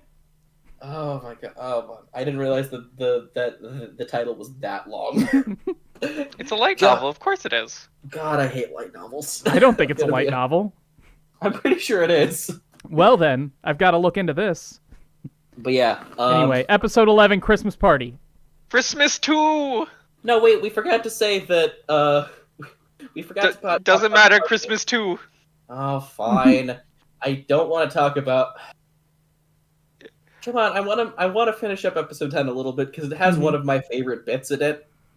Okay, fine, but I really want to get to Christmas 2. No, it's okay. This is, I'll be quick. So, the second half of episode 10 is Kosada gets advice from Miyano, and then he's invited over to the Kanejo residence, because both him and Keiichi have an interest in photography, and Kyoko's using that to her advantage. And then she essentially kidnaps him, and she keeps thinking that if she stares into his eyes, he'll fall in love with her. But it's the same thing that happened with Yamada. He's so oblivious to general meet cute advances like that he just kind of sits there and stares at her, and she's like, this usually works on everybody. Why is this not working? And then when Yamada finds out, and so she keeps trying this, and then Yamada finds out she's over there, climbs through the window, and kidnaps him out of the house through the window. No, the heck is her name? Kanejo. Kanejo goes up to Mrs. Rockbell and just asks, "Hey, old lady grandma substitute, do you have any tips for seducing men?" And she gets a gleam in her eye. Yes, I do. No, nobody's asked me that in 83 years. You know she would. You know any technique like you mean a man who isn't your brother? She would absolutely win too. She is. That lady is powerful. I love that. That's what everybody's hope is the fact that she sees this happening and she's immediate and yes, everybody's just yes, I do. Let me teach you how to do this. Okay, Christmas 2. Christmas 2. Oh my gosh. The sequel to Christmas. So this is I can't tell if this episode or the last episode is the most wild one. The war is the wildest one. Episode 7 is the wildest one. No. That's the one with guns. So this one, I think... Anyway, everybody is invited to the Kanejo residence for a crazy Christmas party. Yeah, inside their cheese castle. Inside their ridiculous townhouse. Inside their literal block of anywhere. Their enchanted forest home. 3 city blocks worth of multi-house. So this their is tree house of house. Their tree house without the tree. So episode starts with everybody's getting invitations to the Christmas party. Kanejo initially thinks that she needs to trick Yamada into going, and then Kosada's like, "Hey, I want to go." So Yamada literally walks up to Kyoka, and she's like, "Hey, invite me to your stupid Christmas party." And Kanejo's like, "Okay," because Yamada is convinced, thanks to Misato, that there is a secret signal that she can give a butler, and the butler will take them to a sex room. Because it's a rich person party. This is the final point when you see just how unhinged Misato is. So they all end up going to the Christmas party, and there are a bunch of rich folks there, and the girls and some of the guys, they're trying to talk up the rich people, and they're like, "There's no way this is gonna work. We're all peasants to them. Give me your money." Misato is literally going around, literally running around, talking like an absolute wild person.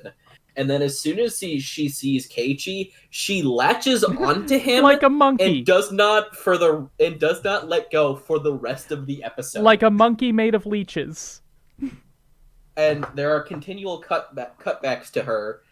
I'll explain the context in a sec, but Keiichi is trying to find Yamada later. And Misato's attached to him, and she's like, "Oh, I love you so much. Don't you love me, darling?" And all he's saying is just yes. He's just saying yeah or whatever.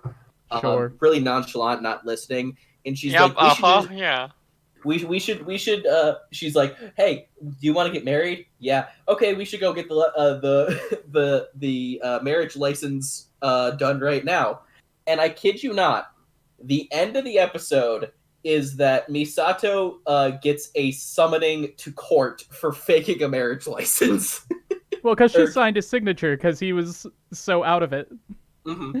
So she literally is getting.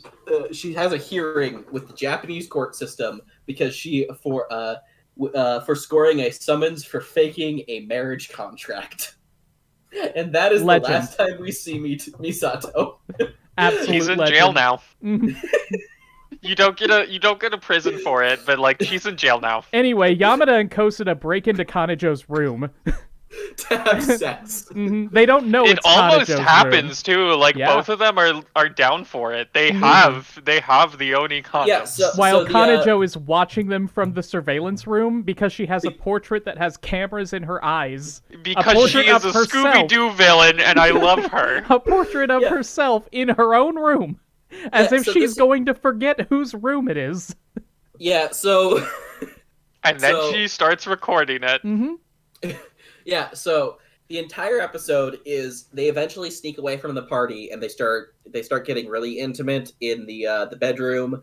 And Kanejo's just trying to like make this Machiavellian scheme happen. Machiavellian. every- I would say that's right, right? Machiavellian. Machiavellian. Thank you. So the entire episode is it's This so they do that, Machiavellian and then scheme. in every single room, Kanejo has a painting of herself that contains a security camera, and it's the exact same painting, except for the one that she has in her brother's room, which is this one where it's like she's a little kid holding her eye, like having like one eye peeking open, so she can still have a security camera in her brother's room. Mm-hmm. And she sees what's happening in her own bedroom, because they don't know, and And she just watches it. She's recording it so that she can show her brother Keiji that Yamada is a hooer. No, but here's the thing: she is getting so turned on by it. It's kind of scary. Like, And then eventually she has to stop it. So she runs in, she grabs Yamada's best friend, and they go in, and the two of them Takeshita, are not you gotta doing it. see They are this. hiding in the closet. And Yamada's half naked at this point. Mhm. This is like the first time, This is the Scooby-Doo episode, Chad. I hope you're ready. I love this. Yeah. So so they kind of start doing things. She starts recording it. This is like the most intimate that Kosuda and Yamada have been the entire series. Like they made out a little bit. He literally took off all of her clothes. Not all of them. Her dress, took pretty much all of them. Close. He zips down her dress, takes off her bra, and like Tell me more, Jackson. Once again, I want to remind that a lot of the characters are still kind of drawn in a blobby form. Yeah, they're children. So it's like it has some tension to it, but it's just as awkward. Does Kanajo get arrested for possessing CP? Because she should. She definitely should. She's But think no, she's I'm rich. pretty sure she scrubbed the footage after she realized what happened. And so she bursts into the room. The other two are just like, "Oh, this is Kanajo's room. Oh no!" And we're gonna ignore the darkest joke in the entire series about the butter dog. Yeah, the butter dog. What? I didn't get the butter dog joke. Okay, well, there's no joke there. It's nothing. This is good. It's just a non sequitur about a butter dog. Chat, do not. No, Chat has already explained the joke. Yeah, Chat has explained the joke. Chat, you know the butter dog. It's a lighthearted joke. Nothing happens. Pun. The Japanese characters for butter and dog mean sex when you put them together. Yeah. That's it. That's it. That's all there is to it. Yeah. No, you don't know what. You don't want to know what the joke is. You don't want to know what the joke is. Anyway, Bubble shops retract that statement. Anyway, going past that complete non sequitur of a shot.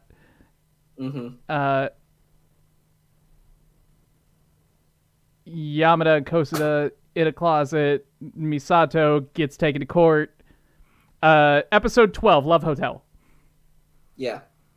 Episode 12, at least for me, like the first half is important, and then the rest of it feels very much like Yeah, they were squeezing in why a is it bunch still of like going? Yeah, because I feel like this is there might have been more manga panels that were meant to come across, but I also like I think the fast pacing really works. So the previous episode ends with Kotsuda's really hot and bothered after what happened, and he's like, hey, we should go find another room and do this. And Yamada says, like, no, let's wait. Yeah, I think I want to wait now. You want to do it tomorrow? Yeah, and so she asks him on a date. I believe it's like on Christmas or like after Christmas or something. So they go out really early in the morning, and they finally commit to going to a love hotel, and things get pretty close to the point where they're both naked.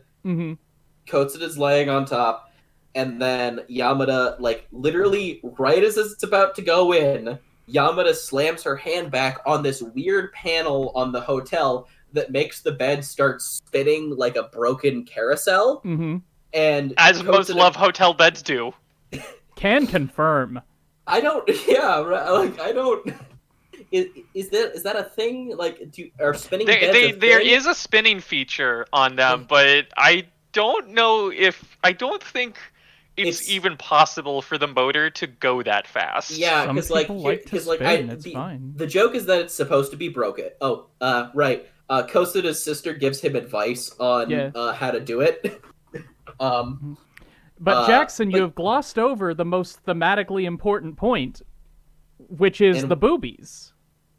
Yes. We don't have to talk about the boobies. Let's move on. I think we actually do have to talk about the boobies. Fine, let's talk about the boobies. The show shows Yamada's boobies. Yeah. Which was, like, obviously normally we're against that, but it's such a choice. And I'm in favor of it. Obviously, like, there are problems that are clear, but thematically, I just think it's such a definitive statement in a genre that is so... It thrives on obfuscation so much. Like, every single romance anime, especially when it comes to high school, is all about, like, oh, the moon sure is beautiful tonight, isn't it? Like, two-stepping and hiding things and misunderstandings. And the final episode is just, yes, this is what this is about. And she gets there. Like, there is absolutely no misunderstanding. These two characters are gonna get there. It'll be in episode 13, but it's gonna happen. Like, they did it. Anyway, I'm in favor.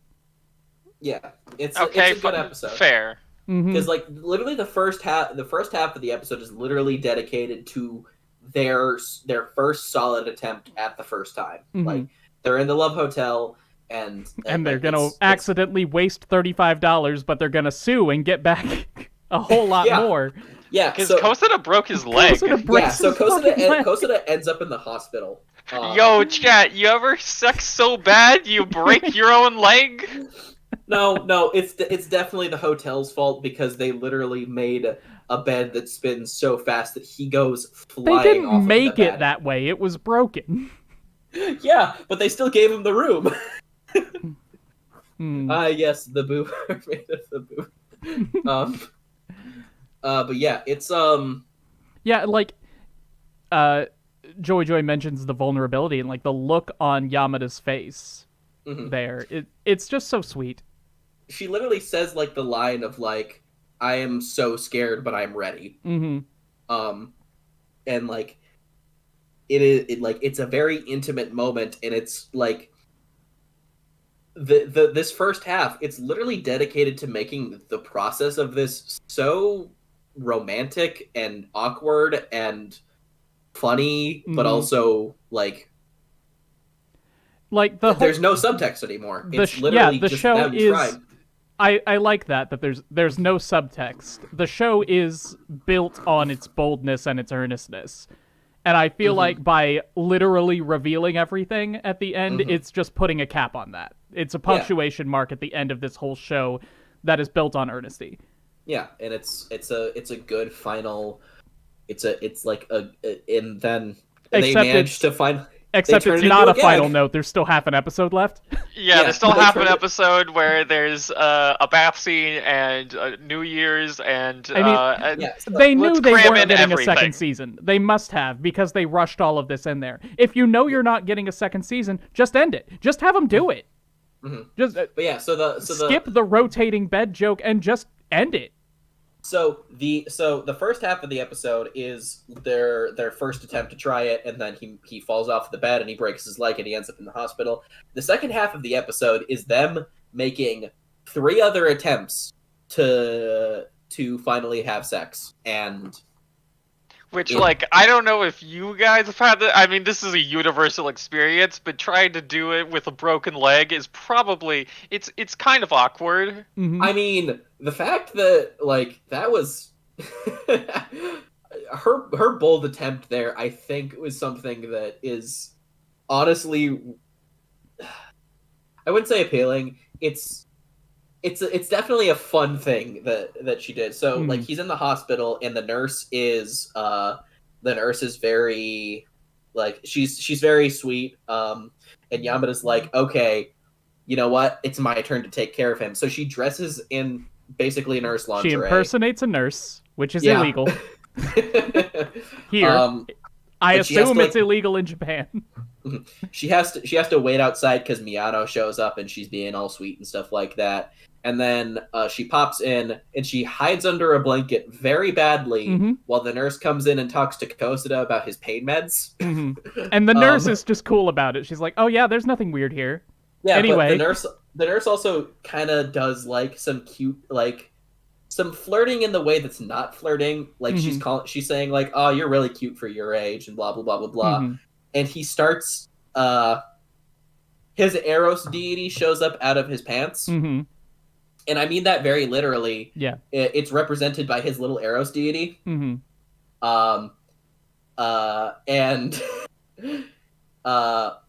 Yamada gets pissed and literally hits him in his broken leg because she thought that he was getting turned on by the nurse. And he's like, "No, I was getting turned on because you were literally right there." And she's like, "Oh." And well, I'm sorry I punched your broken bones. Yeah, it was rough. And then they make another attempt right there and fail. Yeah. And she gets in the bath with him when he goes home. On New Year's, when they go visit a shrine, and then they go visit a shrine the next day. They go visit a shack? They go visit one of those, prayer shacks. One of them stupid religions. They're shacks. I mean, okay, I will say it is a very small shrine that could be described as a shack. Let's be honest here. But we won't describe it as a shack, will we? No. There's a 1,000-year-old cultural landmark here. One of them shacks. One of them.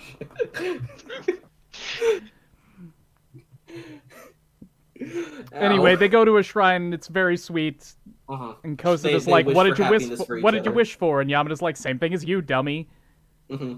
And then the show ends. Yeah. I honestly thought that their final attempt was gonna be they're alone at the shrine. I like that we never really know what their wish is, but I feel like that last bit of dialogue, the exchange is very good. They crammed in a bunch of stuff, but at the very end, this was just a nice love story between 2 young people shacking up. No, this is one of my favorite shows. It was, especially when... PS5, duh. You wish for a PS5. In 2010, the year of our Lord. We're just gonna skip the 4 entirely. I'm pretty sure even the 3 was... I'm pretty sure the 3 was out. The 3 was established by 2010. Anyway. I mean, to be fair, nobody remembers the PS4. B-Gata H-Kei made me realize I was gay. I see. Please don't let this girl's wish come true. I forgot about that. Oh, yeah. Because Kanajo goes into... they're so rich and they have so much property that they literally have their own They have personal shrine. their own shack out back. The Kanajo shack. The Kanajo. They're so rich and own so much property that they literally have their own god. Yeah, and obviously she wishes that she gets to be with her brother, and all of the staff wish that she doesn't end up with her brother. Gotta keep that Kanajo bloodline pure. Yeah, and that's how the show ends. Is all the characters make a wish, and it's very Kanajo cute. gets with her brother. I don't think that's what happens. And Steven Well, we can shoots some dream. guy on Fifth Avenue. The end. Anyway, this is one of my favorite shows ever, and I'm glad that I got to share it with people. It's incredible. Because, like, it's the kind of show where you tell somebody, like, yeah, this is what it's about. Wait, trust me. No, yeah, this is the most trust me show ever. Yeah, even I was skeptical when you brought it up. No, I promise, it's very good. I'm a professional anime man. I know these things. I've seen bad anime. This is not one of them. It's like the Man in Abyss and Air manga video all over again. Yeah, except that video's wrong now.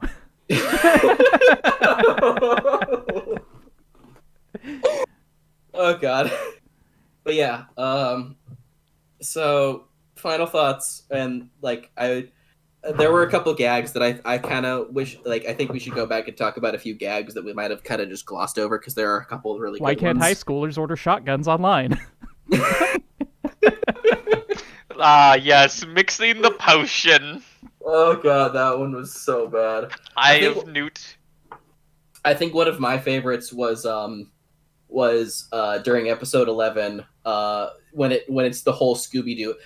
Episode 11 is literally Scooby-Doo plots and like plot, and it's Plot Convenience Playhouse, to the point where right as Kanajo is about to open the door to the closet to reveal that Yamada and Kotsuda are in there, the room that she has dedicated to her brother, I should say, is a secret room barricaded by like 10 different like steel vault doors, and literally as she's about to open the door, the entrance to the brother room shows up, and they all open, and it's Miyano walking out of the room because she got super lost. She's really bad at finding her way. And then it's really sweet though, because Miyano and Kanajo have that exchange, and Miyano's like, "Yeah, no, it's fine, I get it." Yeah. No, like, like if my brother was as hot as you, I'd probably like I it. also crush after somebody I can't have. But Kanajo still ends up fainting because someone found her room. And that's how they. Oh yeah, it was the purest cinnamon roll found her The room Lecher where room. her with just images of her brother everywhere, with the golden faucet. The golden naked statue of her brother. That looks And like then she Alice. was like, "Yeah, that's cool. Whatever. You know what? You do you." Like, Yeah. Kind of weird, but it's I don't fine. even think she knows what it's a sex thing. I don't even know if Miyano knows what sex is. Her Eros deity is a magical girl. Yeah, I love that. Which one was Takeshita's again? Oh, wait, She no, didn't have Takeshita one. Didn't have one. Who was the other one that had one? Kanajo. What was hers again? I don't remember. Oh god. Anyway, to I'm quote pretty sure it was Super Eye just like Patch a- Wolf, when I started this channel, I swore I wouldn't be one of those creeps insisting their boob anime is actually deep. I didn't promise that. No, I started this anime basically with that Watamote video, 2 of them. I have always been on the booby anime is deep train.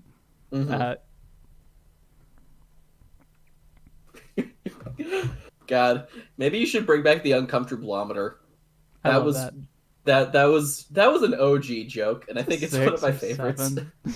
This anime rides that uncomfortableometer so well. Hell yeah, And it does. at some points you think it's gonna tip over and you're gonna fall, but always manages to ride that line. No, it rides the uncomfortableometer when you realize what the uncomfortableometer is shaped like. It rides that fine line very carefully, making sure not to break it. So admitting that when's the Monogatari video? I don't know, Never seen Brian. it. Are you gonna watch every I mean, Monogatari There's a that link to my exists? Mal on maybe my it'll channel get page. voted on as the next anime club we have to discuss. Is that- Yes, we do have to vote on a new anime for next month's anime club. I did not think about this at all. I think I'm going to propose Place Further Than the Universe, but each of you should think of a 12-episode series that is not a first season of something. Did you read the suggestion that I made, or No.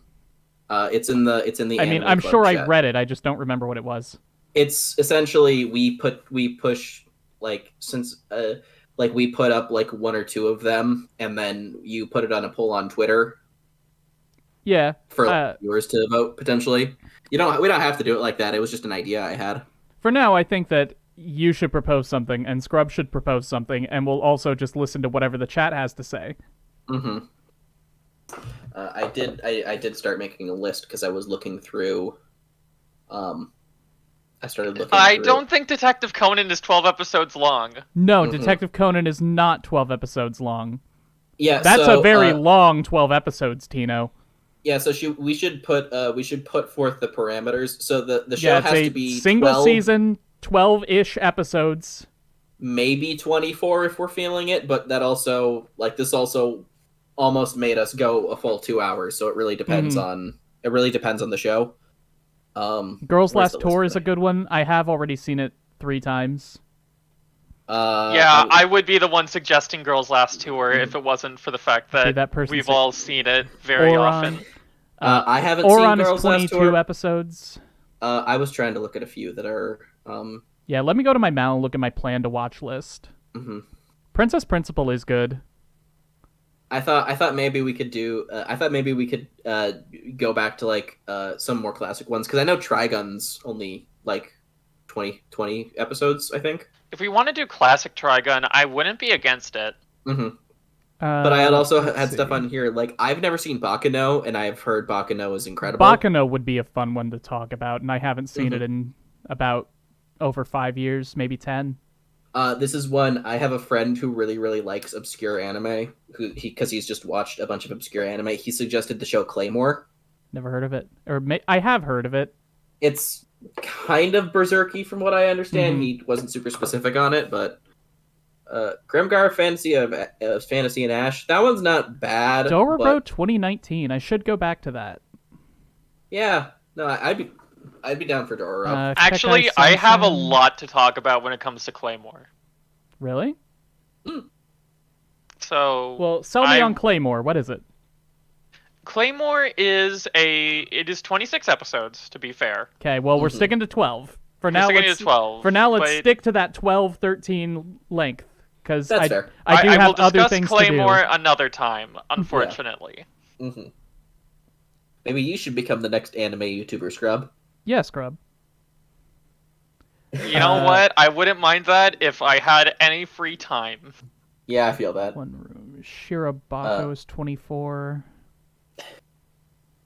Tanaka-kun. I don't remember. I think I was really tired when I wrote this. I decided to put in free because I've always been curious about free, especially after watching Skate the Infinity. Oh, Skate the Infinity.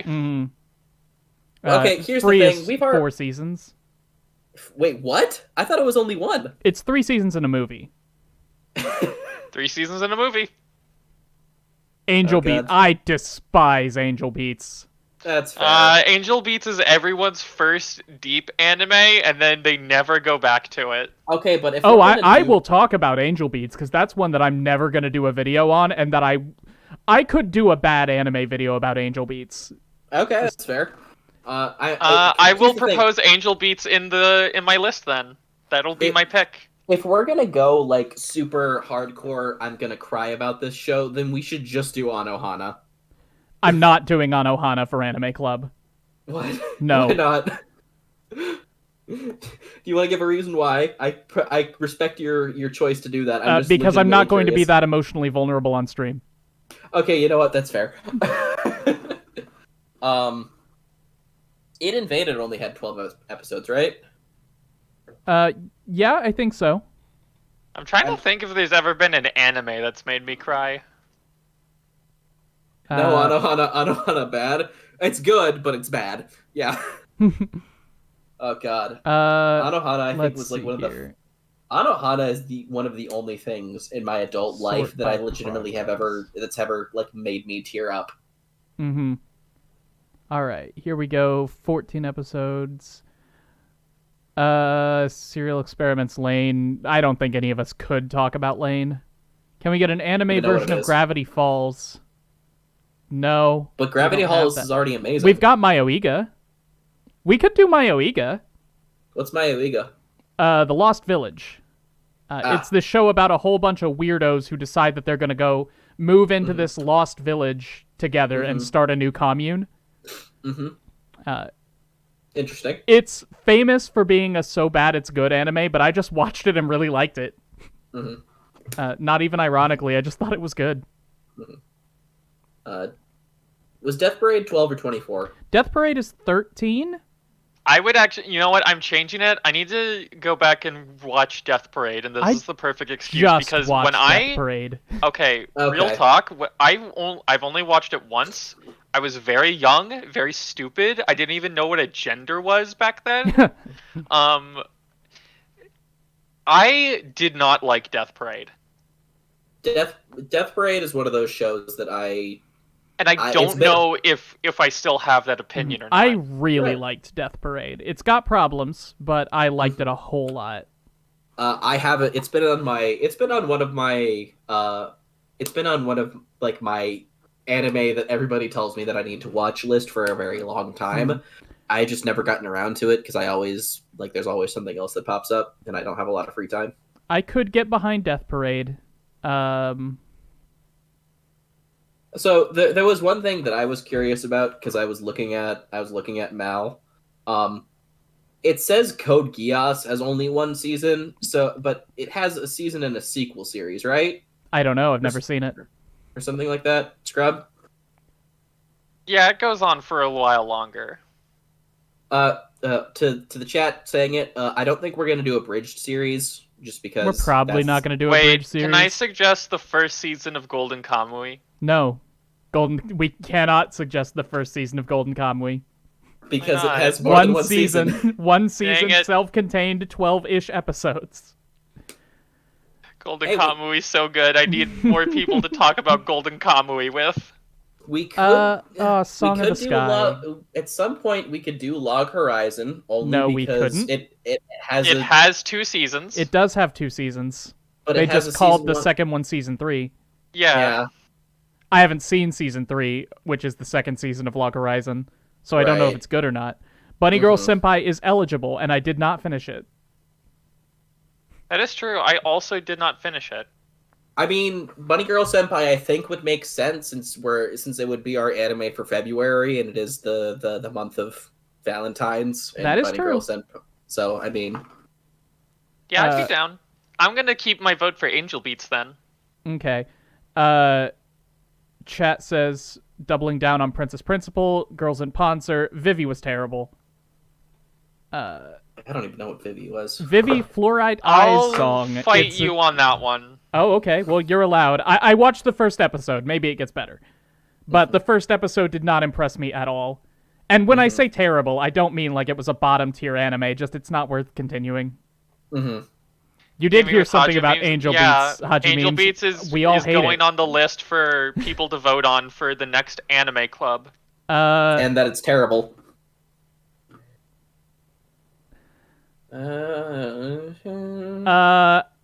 I Steins do. Gate is always an option. I like Steins Gate's 24 episodes, isn't it? Oh, is it? Yeah, it Yeah. is. I yeah. do want. I wanted to propose Violet Evergarden. I haven't seen it in a while. I wasn't too impressed with it when I did see it. Mm-hmm. Okay. I want to remember to propose Sound of the Sky eventually, Mm-hmm. because that was one of the anime that I watched when I first got into anime seriously as a job. Mm-hmm. And I remember really liking it, and I'd like to go back to it. Mhm. But I'm going to jump on the Angel Beats train. We're doing Angel Beats for, the My next vote one. is for Angel Beats. I mean, do we want to just have it be us, or do we want Twitter to decide. Yes, that's why I was suggesting the Twitter poll is we could put like we each put up one, and then we get because we get our own votes, but we can do a Twitter. We can do a YouTube poll. YouTube Okay. poll. Yeah, that my works main too. problem with the Twitter poll was that only 5,000 people are going to see it, if that. So we'll do a Twitter. We'll do a YouTube poll. Right, In YouTube that case, poll. I will propose something other than Angel Beats. Angel Beats, Bunny Girl Senpai is a good choice. Yeah, so let's do Angel Beats and Bunny Girl Senpai, and then Well, I still I'll get put one. up- No, I thought you. Oh, yeah, I'll put up Bunny Girl Senpai as mine then, because I thought you were saying that you were gonna do that. Okay, Angel Beats, Bunny Girl Senpai, and Oh, I know. Wait, hold on. If you want to do Angel Beats, I got a perfect one to put on. what is it? It's a little anime. Maybe you've heard of it. It's called Spice and Wolf. That's not 12 episodes, It's Scrub. It's got a 13. second season. There are 2 seasons. Ah. I wanted to make you mad. That's so sad. Why are you making me mad? I like Spice and Wolf. I thought you hated it. I hate Holo, but I like Spice and Wolf. Okay, that's fair. Uh, Oh, there's also Rico Lico. don't know what that is. Rico- Okay, I've heard we'll of do that. I'm trying to remember. Angel Beats, Bunny Girl Senpai, and I'll pick. If you're doing Angel Beats, I'll do Lico Rico. I don't know what that is, but okay. It's here. Let me post in the anime chat the actual name of it. That's just I just give it the abridged name Lycoris that people Recoil. call it. Yes, I do know that one, and I didn't finish it, so that's Licorice fine with me. I don't mind that one. Don't you think it's a little too contemporary right now? I don't Nah. have an anti-contemporary bias. No, I don't know. I also I don't know, I haven't guess- seen it. That's fair. Also, Angel Beats got that nostalgia. Yeah, So it's Angel I think Beats, Bunny Girl Senpai, and Lycoris Recoil. yeah, that Cool. works. We'll put that to a YouTube poll. Cool. All right, we have 20 more minutes. Does anybody have anything else they want to talk about with regard to Anime Club or Yamada's first time? Because I'm really hungry and I'd be fine to go. I gotta get groceries, so And we've done a lot of talk, and I'm sick, and I really need to pee. Yeah, fair enough. So, It so I sounds think like all 3 of us want to go. Okay. Well, I think this was a very good use of time. I was It was very fun. happy with this stream, and I'm excited to do it again. Yeah. This is a good Chat, time. everybody at YouTube, if you would like to join our Discord call for the next Explanation Point Anime Club, you can visit the link in the description to go to patreon.com/explanationpoint to find out how. We will be doing another one of these on the last Sunday in February for one of the 3 shows that we just mentioned, so when that YouTube poll comes out and you've got the results, make sure to watch that show and join us again. Until next time, this has been Explanation Point signing out. Are we good? we're Yeah. good. We're good? All right. Bye. Bye, everybody. Bye. Bye, Gooby.